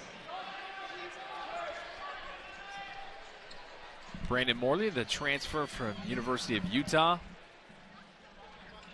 makes the first free throw.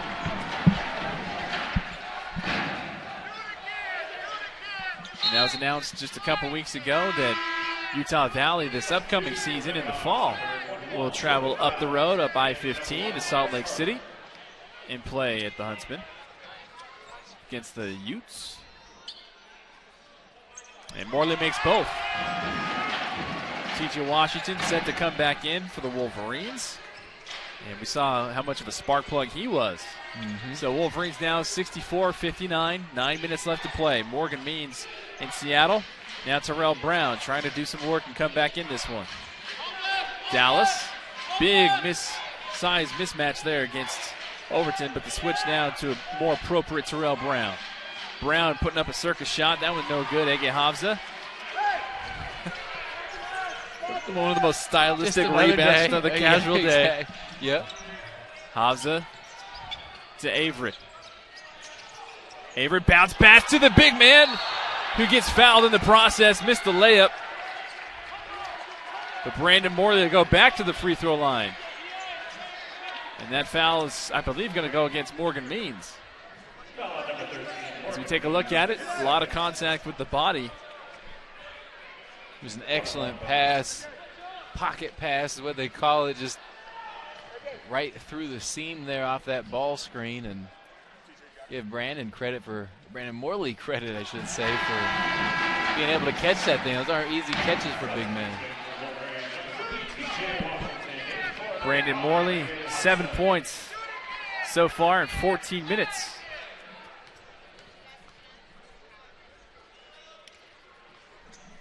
And a beautiful touch from the big fella.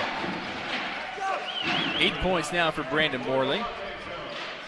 Seattle U trying to get things going, trying to figure out their offensive woes. 0 for the last 4, no field goals in the last 3 minutes of the Red Hawks. 8:30 left to play in regulation, 66-59. Wolverines on top. Morgan Means draws the contact against Trey Woodbury. And that'll be Trey Woodbury's 4th personal foul.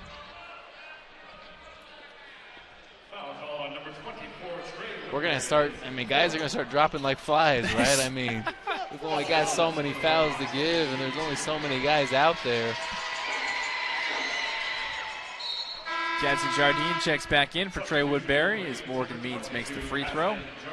And I joke about that, but it definitely could play a factor as this thing is a tight game. If any chance of overtime or whatever may come down to the wire, it'll be limited guys just because of the way the officials have called it here this afternoon. On the floor for Utah Valley, Washington and Averett both have 3 fouls. Nobody with 3 on the floor for Seattle U. TJ Washington says, I don't care. I'm just going to take it all the way, go baseline with a beautiful layup off the glass. 68-61.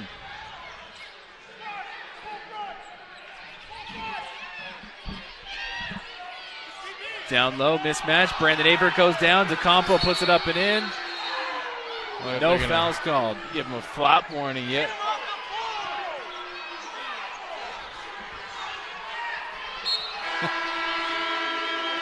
It's a massive humanity out there on the court right now. The Boo Birds coming out.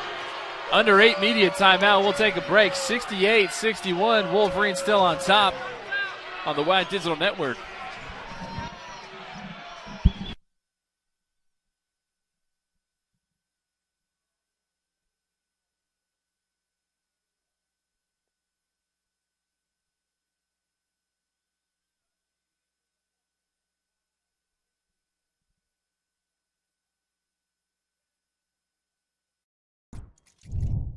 UCCU is both a credit union and a full-service mortgage company. Which means that UCCU always provides the lowest rates and lower insurance premiums than other lenders. When your mortgage rate and insurance premium are lower, your monthly payment is also lower. It's just science. That's more money you can put into your home. Or back into your pocket. So if you're thinking about buying or refinancing a home, talk to us. The credit union that's been putting people over profits for over 60 years. It's what I do. It's what I do. It's what we do.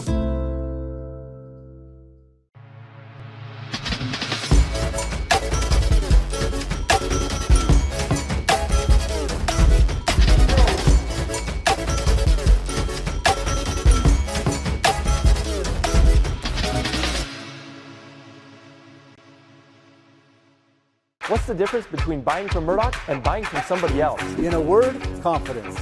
You'll love our price match guarantee, our 5-day exchange policy, and don't forget car washes and safety inspections for life. If you need a new vehicle, consider Murdoch Chevrolet. I promise you'll love it.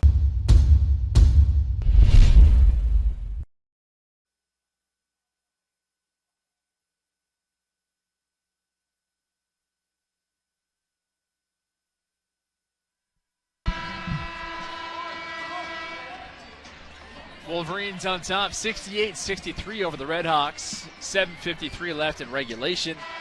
And Holton, you brought up a very interesting point. We've seen the fouls play Utah Valley late in the game earlier this year at Southern Utah. That was a close game and had a couple dudes foul out. And very close right now. You have 2 players, Jadson Jardine and Eman Olojapoki. I beg your pardon. You have a handful of players with 4 fouls for the Wolverines.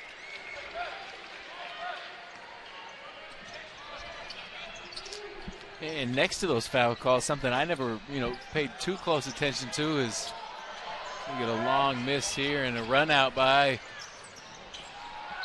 the Red Hawks, and that one just a little long from Terrell Brown. But, who are most of these fouls going against? Now when we have these statistic sheets, we can see fouls driven or who's drawing the fouls, and it's been JJ and Brandon on our side who get to the basket so well, but then that big physical body of Riley Grigsby on the other side is for 6 foul calls against the Wolverines. And another foul call against the Wolverines. Speak of the devil. This one against Brandon Morley.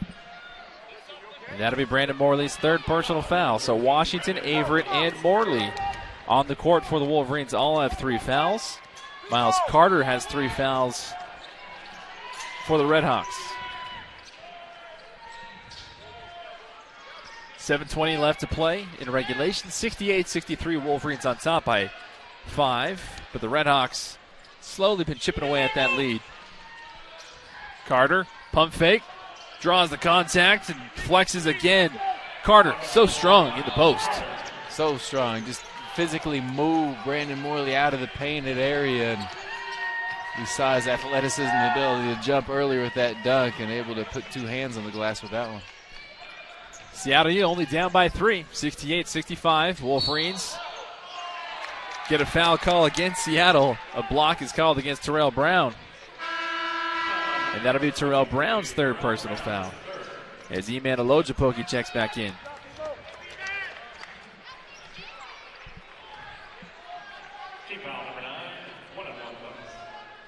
So TJ Washington with 8 points. Misses the 1-and-1.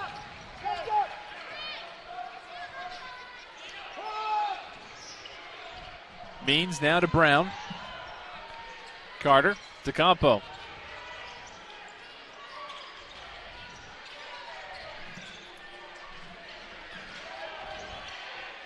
Brown to Campo. 10 on the clock. Brown drives.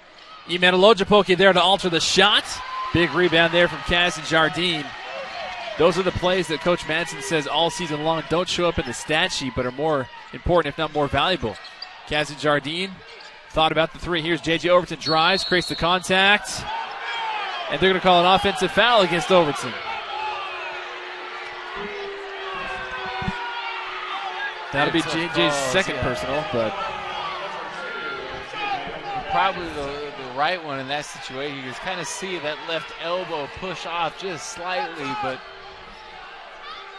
again, he was moving there defensively, trying to cut him off going to the rim.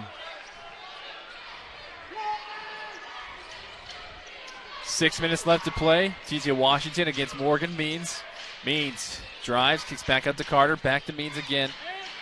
Delonte Jones, now Terrell Brown. Brown, spin move in the key, goes against J.J. Overton. Somehow he got it back and put it back up and in. Got his own rebound. 2 more points for Terrell Brown. 23 on the contest. 68-67. Wolverines only up by 1. 5:30 left to play.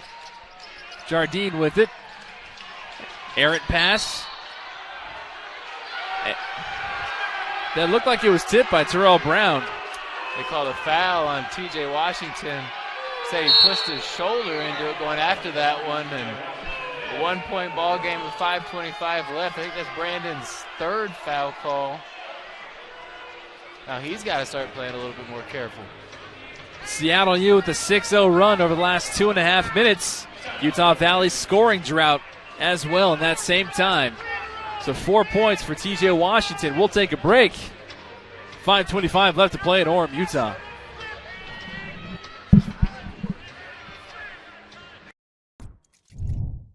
In the WAC, we value sportsmanship on the field, On the track, on the court, in the pool, and in the stands. We take pride in playing fair and being honest. We honor the game by showing respect for our opponents, The officials, the fans, and our team. Great sportsmanship is about keeping everything in perspective. It's about taking ownership after a loss. And being humble after a win. We hope you'll team up with us by staying positive on the sidelines. Because great sportsmanship is what unites us. We are the Western Athletic Conference. The road to national championships runs through NCAA.com and the NCAA Sports app. And whether you follow one college team or all of them, it's never been easier to get the content you want all in one place. With live broadcasts of multiple championships across all divisions. With exclusive access. Ready to go? And highlights for every single championship. Stay in the game all season long with NCAA.com and the NCAA Sports app.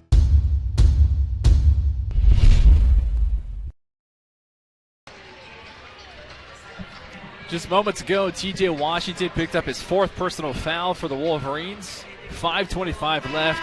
We're just now entering the quote-unquote crunch time here. And like you said, Holden, people are going to start dropping like flies. TJ Washington now with 4, Brandon Averett with 3. For the Wolverines, Carter and Brown with 3 for Seattle U. But more importantly, Seattle U at the free throw line after that missed bucket now has an opportunity to tie the game again. Terrell Brown, 68-67. In the second half alone, there have been 4 lead changes, and the game's been tied 4 times. And Terrell Brown misses both free throws. Very uncharacteristic of TB. Still at 23 points. Wolverines still on top by 1.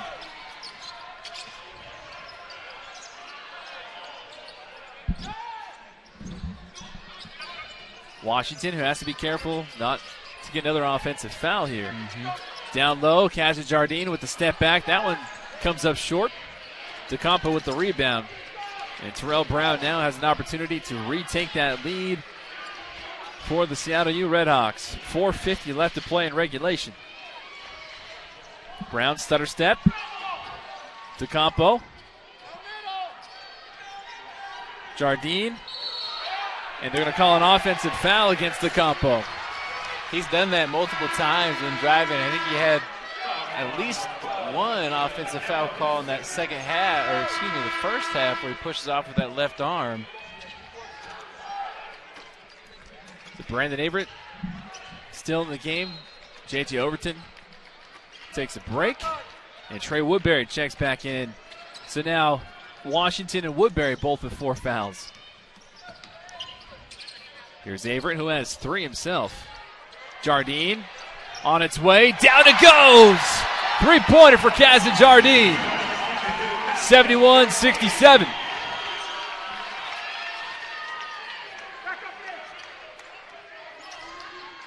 Morgan Means. Back to Delonte Jones. Jones on the floor. Looking for help. Another turnover. Here's TJ Washington.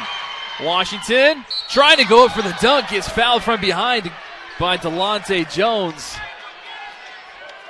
Washington falls to the floor hard. And Jones, that'll be his second personal foul.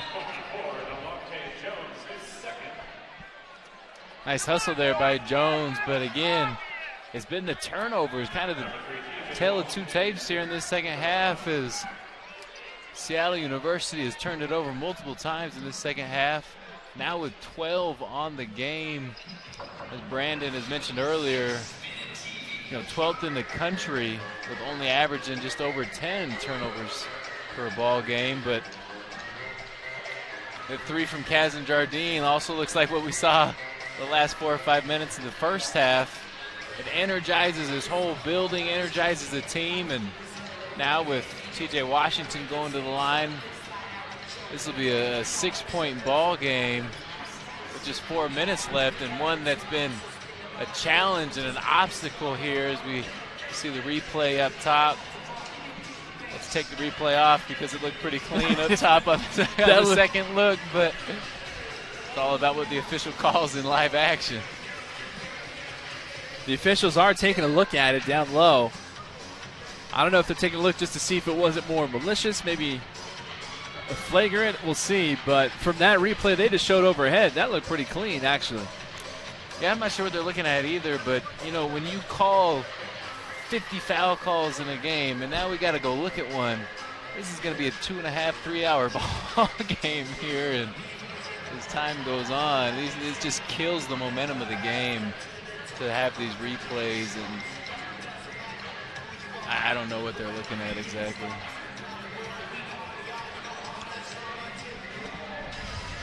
Kazan Jardine has been the man from distance for Utah Valley so far on the evening. 18 total points, leading all scorers. 7 of 11 from the floor, 4 of 6. So 12 points coming from beyond the arc. In 32 minutes is Kazan Jardine. And again, you mentioned the stat that I was looking at too, as we get the officials to talk things over here. 19 total assists for the Wolverines.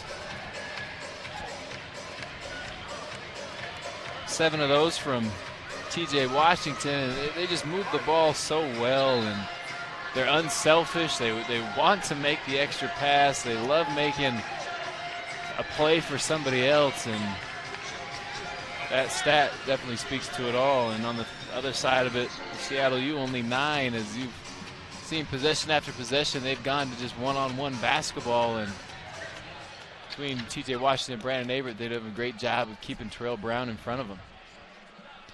Washington makes the first free throw. A common foul was the official's call. So 72-67. TJ Washington now with 9 points with his next free throw. Will break double digits. And he misses. So still with 9 points to TJ Washington. 72-67. 5-point Utah Valley lead. Final 4 minutes to play here in Orem, Utah. It's been a fun one so far. Strap on your seatbelts because I'm sure we're just getting started. Last 4 minutes to Campo in the key. Grigsby drives, and he gets the finish. Timeout called by Jim Hayford.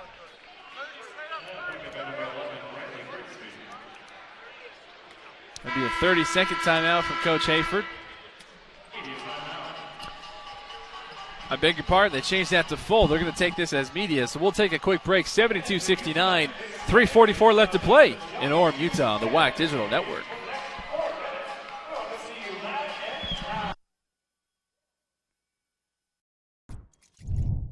Let me tell you something, Mean Gene. I'm gonna go out there and I'm gonna leave it all on the mat, because that's what I do when I get it done so I can do it.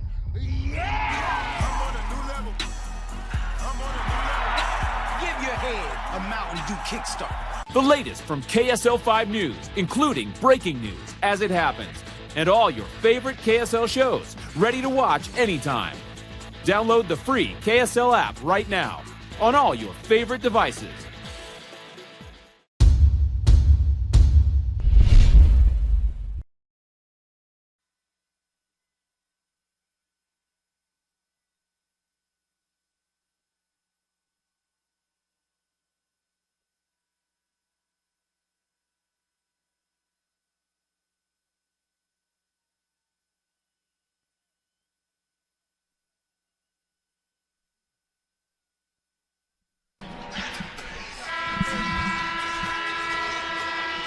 Final 3:44 left to play in Orem, Utah. Tight one between the Wolverines and the Redhawks.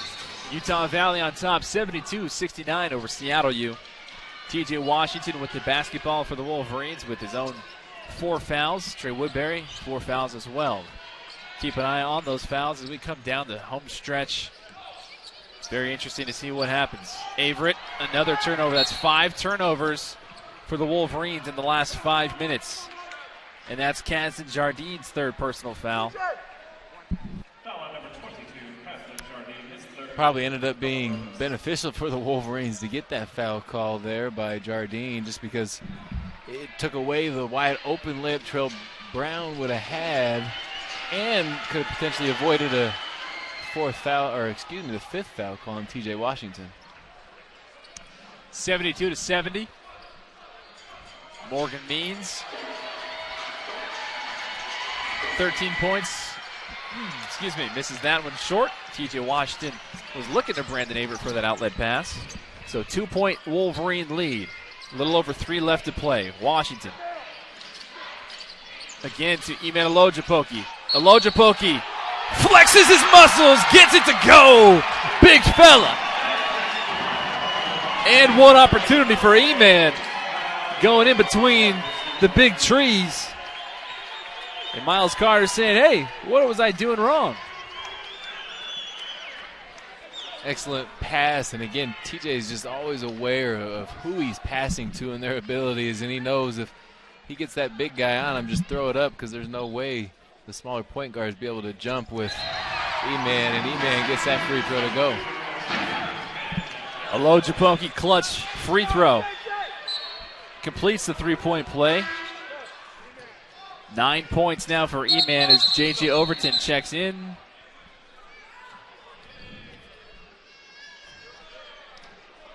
Technical foul. I wouldn't be surprised if they call something crazy like that. And there's some clear miscommunication there between the officials. Utah Valley trying to make a sub, but looked like one official already gave the ball to Morgan Means, who was dribbling the ball up the court.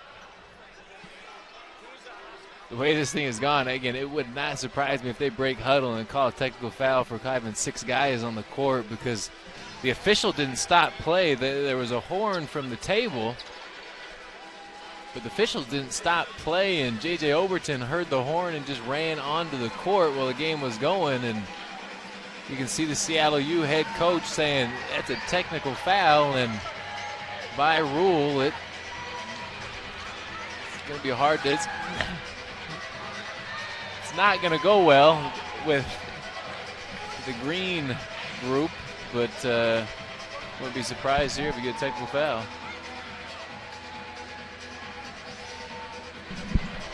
Yeah, I believe they are going to give a technical foul to Utah Valley.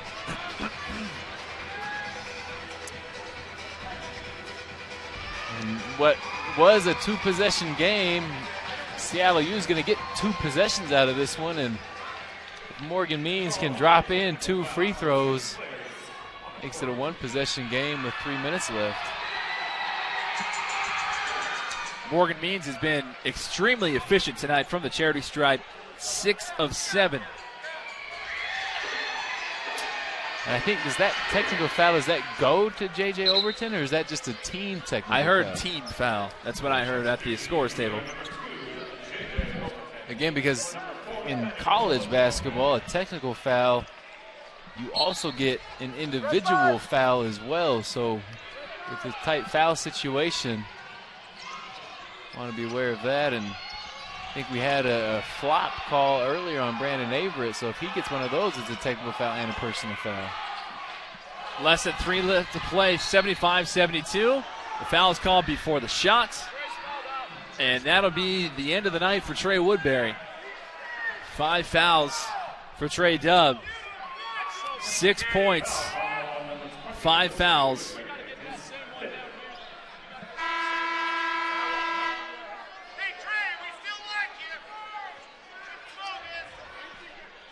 So there's the first fly.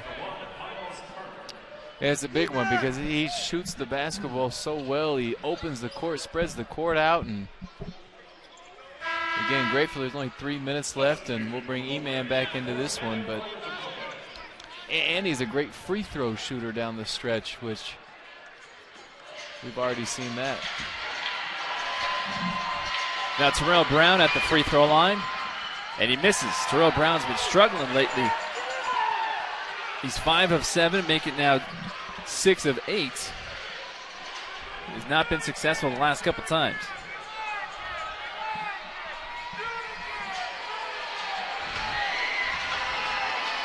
TJ Washington for Utah Valley has 4 personal fouls. DeCampo has 4 fouls for Seattle U.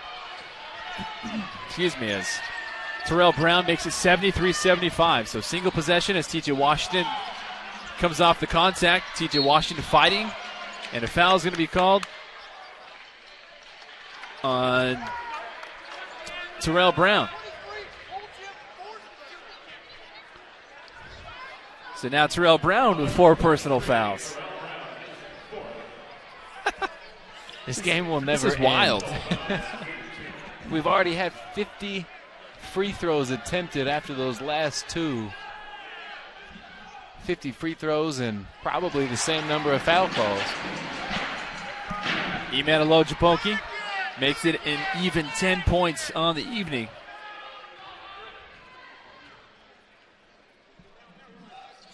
And Alojapoki makes it 11, so 5 of 5 from the free throw line. Aaron Nettles comes in for Seattle U. Ege Havza comes in. Iman Alojapoki steps off for the Wolverines, and Miles Carter steps off for the Redhawks. 2:44 left to play. 4-point Wolverine lead, 77-73. Morgan Means and Seattle U trying to come back and retake this lead. TJ Washington tips that one out of play, and Seattle U will inbound. You can definitely tell that wrist of Terrell Brown has been bothering him. Not only in those free throws did you see it, but that pass just, he doesn't have the same juice to snap that ball around the perimeter, and that one trying to look for Grigsby down low. So 18 on the clock as Alojapoki goes out of the game, and right to the rack goes Riley Grigsby. He put the pump fake on him to the left, goes back to the right, 77-75. And how do you like that? Terrific fake. Nice patience by him, and again, a little bit of a chess match now as coaches try to use these timeouts or subbing guys in and out of each foul call as everyone's trying to balance and figure out this whole foul situation. And we'll take a quick break. We'll be right back with more action on Utah Valley. 77-75, Wolverines on top.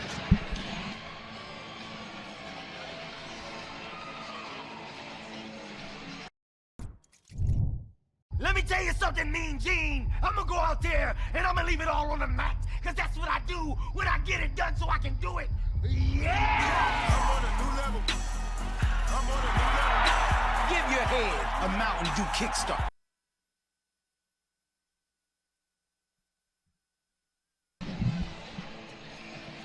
(77-75), the Wolverines with a 2-point lead. Final 2:30 left to play in Orem, Utah. Washington. J.J. Overton. Overton drives.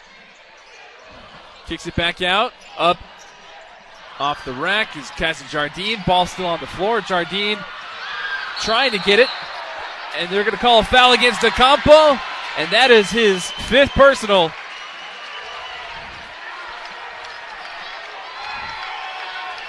Ari Verarchi. I would say I'm surprised as much as the Seattle coaches are, but I'm not. The way this thing's been officiated, you just don't know what foul calls are going to be called. And I thought that was just another guy hustling, but and Coach Jim Hayford's got to be careful not to get a technical himself.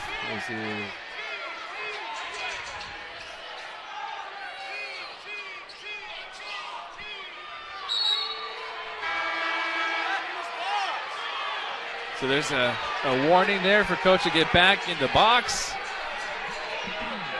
And this does nothing more but just rile up this Utah Valley fan base here. And now Morgan Means is coming to chip in. Box warning officially goes against Coach Hayford. So J.J. Overton will be at the free throw line. And these are vital free throws for J.J. Overton here. And JJ misses the first. JJ struggled from the free throw line this season, and these are big ones coming down the stretch. I don't need to say that. Everyone watching and listening to the game knows they are. And Overton misses both. So Overton now 2 of 7 from the charity stripe. Final 2 minutes officially.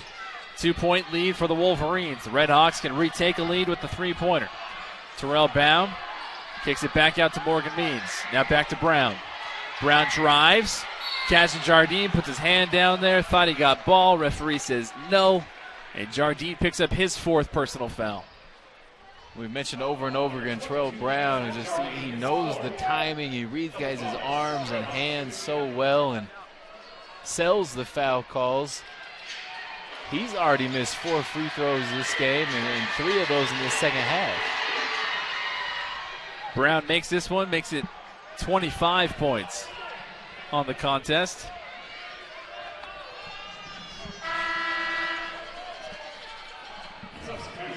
And J.J. Overton comes out. Ege Havza comes in.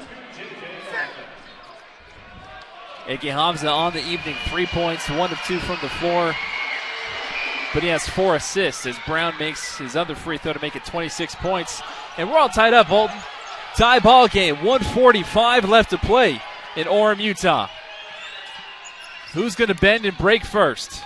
T.J. Washington backing down his man. T.J. Washington drops it off. E-Man Alojapoki! E-Man, throw it down, big fella. 79-77.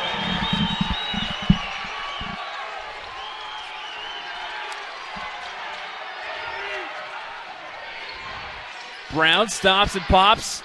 Shanks it off the iron, gets his rebound, puts it back up, and rejected again by Alojapoki, who's talking some trash along the way. Washington, Brandon Averett, and the referee's going to say he stepped out. He was on the line. So what a huge swing of events from Eman Olojapoki. Yes, it was, and I'm surprised he didn't get a technical foul after that block. Even though that block was an amazing play, he stayed back and let Terrell Brown know about it.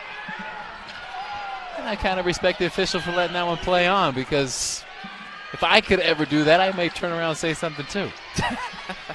Morgan Means now driving, going against T.J. Washington. Stops and pops, kiss off the glass.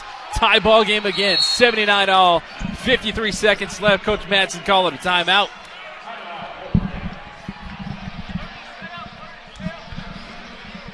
We'll take a quick break as well. We got to catch our breath and get ready for this final home stretch. 79-all, 53.8 left. We'll be back after this.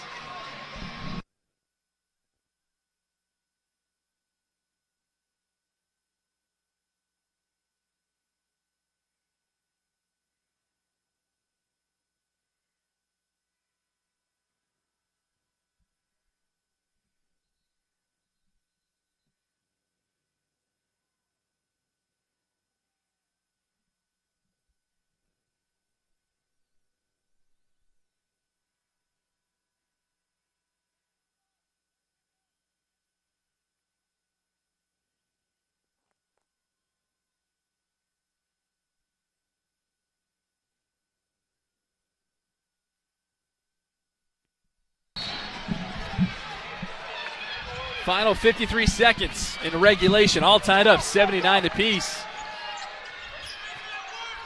A flurry of players with 4 personal fouls. Skeleton crew for both teams here, trying to get this one done in regulation. Wolverines, the comeback story, down by 12 in the first. This one blocked. A.K. Hamza still has it in the corner. Still some time on the clock. T.J. Washington, no good. Ball still on the floor. Washington saves it for the Wolverines. 22 seconds left on the game clock. And finally a timeout called. What a tremendous hustle play on the defensive side by the Wolverines.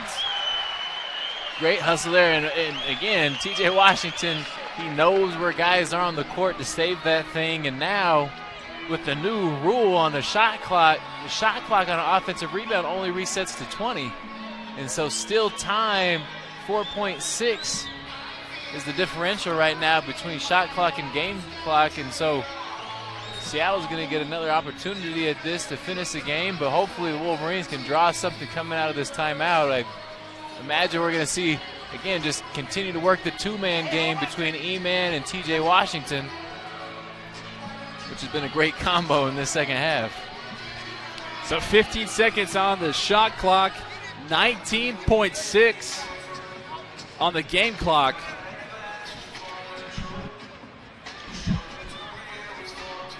Eman Olojapoki has turned it on for the Wolverines in the final minute and a half here.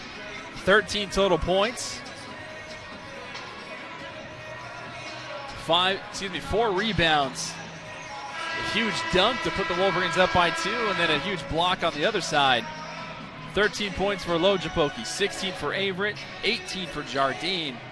But more importantly here is the 4 fouls for Jardine and for T.J. Washington.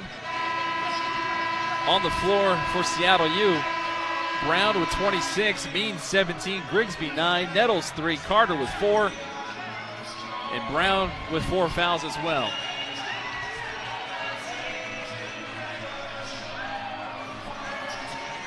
So this is it. This is for all the marbles here. 19.6, a 4-second shot clock, game clock differential. Kazan Jardine gets it in to T.J. Washington. Washington taking his time, now with 9 seconds. 8, 7, 6, 5, 4. Washington has 3 seconds, 2 seconds, has to put it up. Puts it up, does not count. Kazan Jardine for the win. T.J. Washington, no good. And we're heading to overtime. We've got extras here. What a play. Kazan Jardine not giving up on it. T.J. Washington kind of held on to it just a little long. You know he's been the guy to take big shots, and he was the one Coach Madsen wanted the ball in his hands and had 2 opportunities at it. couldn't get it to go. Now, again, I mentioned before, this foul situation, we've got 5 extra minutes with basically both teams with 4 fouls. Everybody's got 4 fouls, and we'll see what happens down the stretch. Final in regulation, 79-79. We're going to head into overtime, an extra 5 minutes here. Utah Valley finished the first half holding 5 of 5. They finished the second half 0 for 5. But not bad shots either, though, right? I think both sides sensed this was game time, and so defensive energy, defensive intensity picked up. I'm also kind of happy to see that it wasn't the officials that ended that ball game. I was getting kind of worried that they were going to, call a foul or do something kind of what's been seen this entire afternoon. And hopefully, again, the players will decide the outcome here in the second half.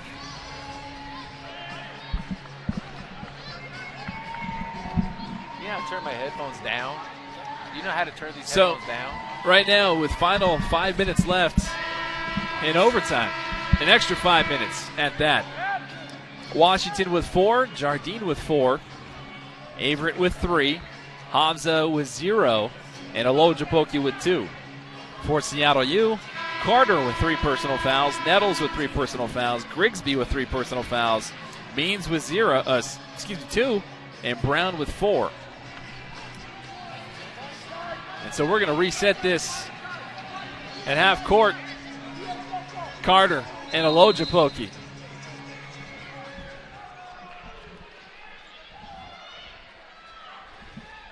Game on, extra basketball, and the official gets knocked down. And the official's good. He gets back up, but they're going to say that Miles Carter got that a little early, and they're going to put the 5 minutes back up.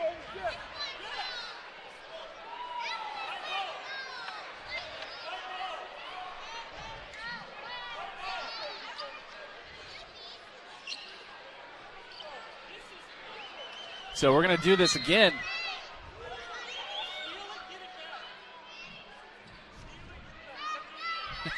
As if this game hadn't had drama already. More continued drama at the tip-off of overtime.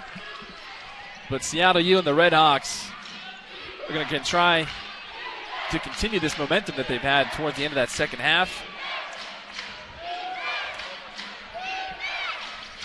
Grigsby drives. And that's going to go off of Grigsby as Ege Havza got his hand on it to swipe it off of Grigsby's leg.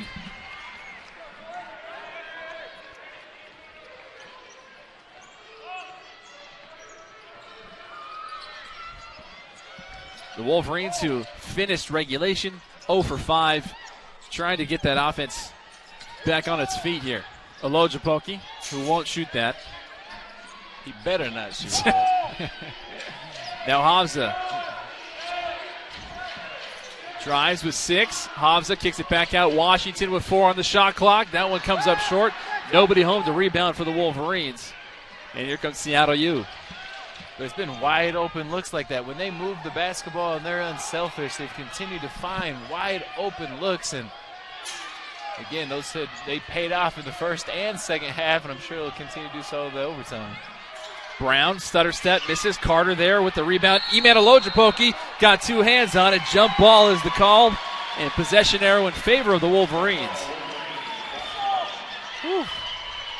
We got away with one there. Again, the official up top called the jump ball instead of a foul call, and hopefully we can continue to let these guys just play. Washington with the ball. Washington back to Ege Havza, who gives it up for Brandon Averett. Averett tiptoes that end line, stutter step with the finger roll finish. Some crafty moves by Brandon Averett puts the Wolverines back on top, 81-79. 3 minutes left to play in overtime.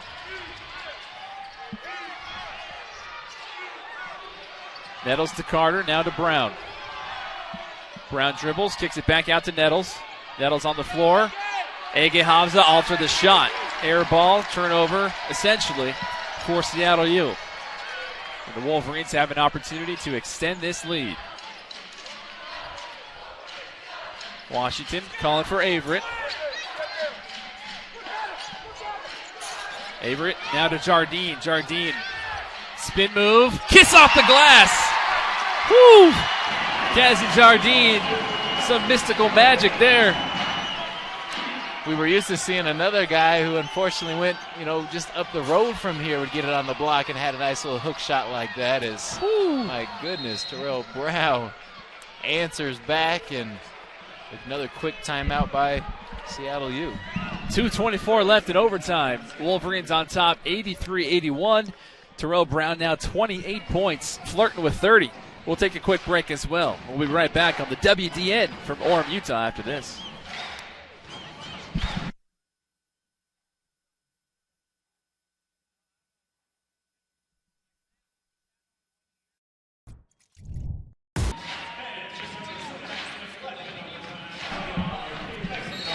.224 left to play in overtime. Wolverines on top 83-81. Brandon Crow alongside Holton Hunsaker. Thanks for joining us on this crazy journey today. It's been a fun one. WAC basketball at its finest here.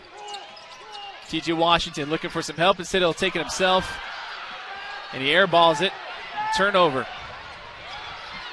Here comes Terrell Brown. Terrell Brown going against Ege Havza. Brown nowhere to go. Havza solid defense. Missed shot. And Brandon Averett dribbled off his foot. I think it's under 2 minutes. They can review it. I don't want them to remind them of that because last review, these guys look at it thoroughly. So a minute 56 left in overtime, 83-81. From our vantage point, that last play looked like it went off of Utah Valley. It did. It's tough to see from here, but for sure looked like it rolled off of Brandon Averett's hand there. Nice hustle way to stay with the play by Terrell Brown. This is a big possession here because it gives either Seattle U an opportunity to tie this thing up or take the lead, or the Wolverines to make this a two-possession ball game. Again, the officials looking things over.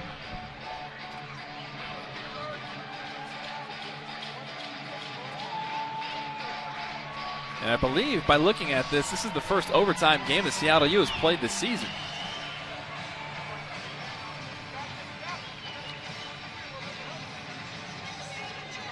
And Utah Valley, this will be their second of the season and second in WAC play. The last time they went into overtime was a 57-58 loss at CSU Bakersfield on January 23rd.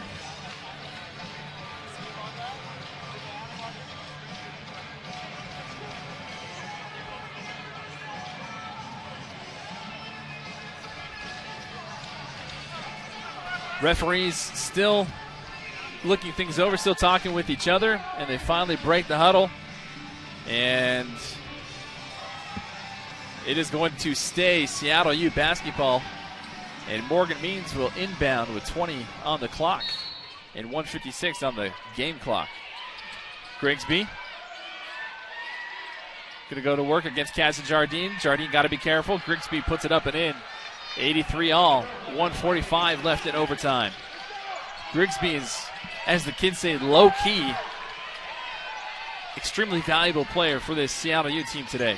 Just so big and physical, and he's been able to be an impact on. Looks like we're going the other way on Kazan Jardine, and both officials got that one, and that one's going to be Jardine's fifth, and so he's done.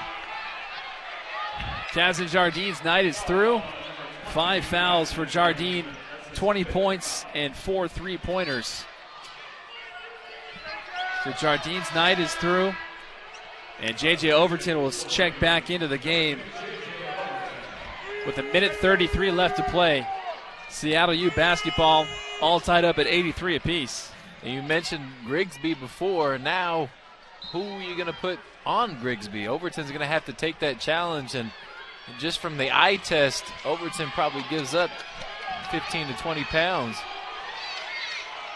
Talked about that. Grigsby listed at 220. And J.J. Overton at 190. A generous 190. They got the switch, and E-Man. There's a turnover. Here comes Brandon Averett. Averett, full head of steam, trying to go coast to coast. Doesn't get it to fall. Ball popping all over the place, and the foul is going to be called from the baseline official. That one's going to be on E-Man. There is, I believe that was Miles Carter.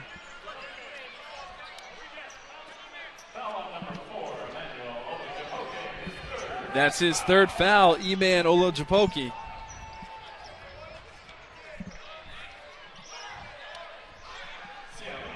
And if you have low blood pressure, this game has not been the best for you to watch if you're invested in either school. 5 times this game has been tied. Lead changed 4 times. And Miles Carter at the free throw line. And he brings the Redhawks their first lead since about 3 minutes left in regulation. Miles Carter, 6 points after that free throw.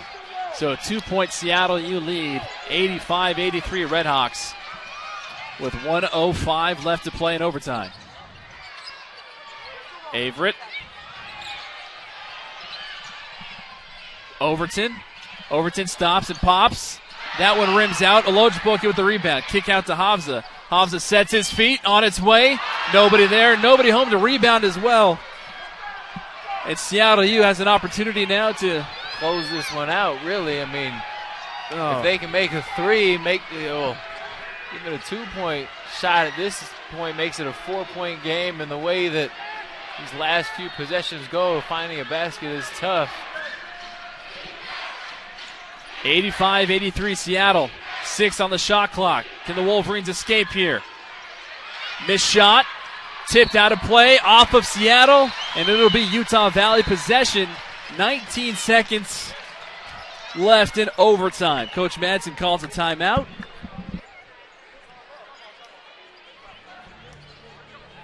And we'll take a break as well. We'll be right back on the WAC Digital Network after this.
All right, so here it is. All of the marbles, everything on the floor. Seattle U with an 85-83 lead over the Wolverines of Utah Valley University. 19.6 seconds left to play. And Brandon Averett touches it. The clock begins. And the Wolverines going to try and tie, or dare I say take the lead. 11 on the clock. Brandon Averett with the reverse layup. And he ties it. My goodness. Morgan Means now, 7 on the clock, 6, 5, 4. Morgan Means blocked, but it goes in! E-Man Olajupoki, he tipped it but it somehow went right back in the cup. 87-85, 1.5 to go. Jim Hayford hugging Morgan Means. Seattle U seconds away from a victory here. Tough shot by Morgan Means. Terrific defense by T.J. Washington. He's able to just reverse pivot. And Morgan Means is extremely athletic, and he showed his bounce and able to hang. And if that was just a half a second or a millisecond, whatever you want to say, shorter, I think E-Man would have sent that back the other way. And give Morgan Means credit. Give Seattle U credit. That was a tough shot by Brandon Averett to tie the ball game here in overtime. And then Morgan Means just put his head down and put this one on his shoulders to really give him a chance. I mean, now at this point, 1.5 seconds. I don't know if you try to throw it up to E-Man and try to give a little tip pass or something to get a three-point shot off, or try to get someone on a run and hope for a prayer here going from the half-court line. All of Utah Valley's height essentially is on the bench. Coach Jim Hayford bringing in his big dogs here. Ege Habza going to be the quarterback. Ege Habza inbound and intercepted, and that's how this game is going to come to a close. Seattle U wins the thriller in Orem, Utah in overtime. 87-85 is the final score. Redhawks battled back in the second half. Utah Valley battled back. Back and forth they went. And unfortunately for the Wolverines, they lose another one. But Seattle U gets back in the win column. They improve to 5-4 in conference play. Again, definitely not the outcome you or I wanted, but what a fun ball game to be a part of. Anytime you get a chance to go into overtime, and these both teams fought, both teams went on runs to push this one into overtime, but heartbreak way to finish it. The Wolverines now fall to 3-6 in conference play, but the Wolverines will try and regroup.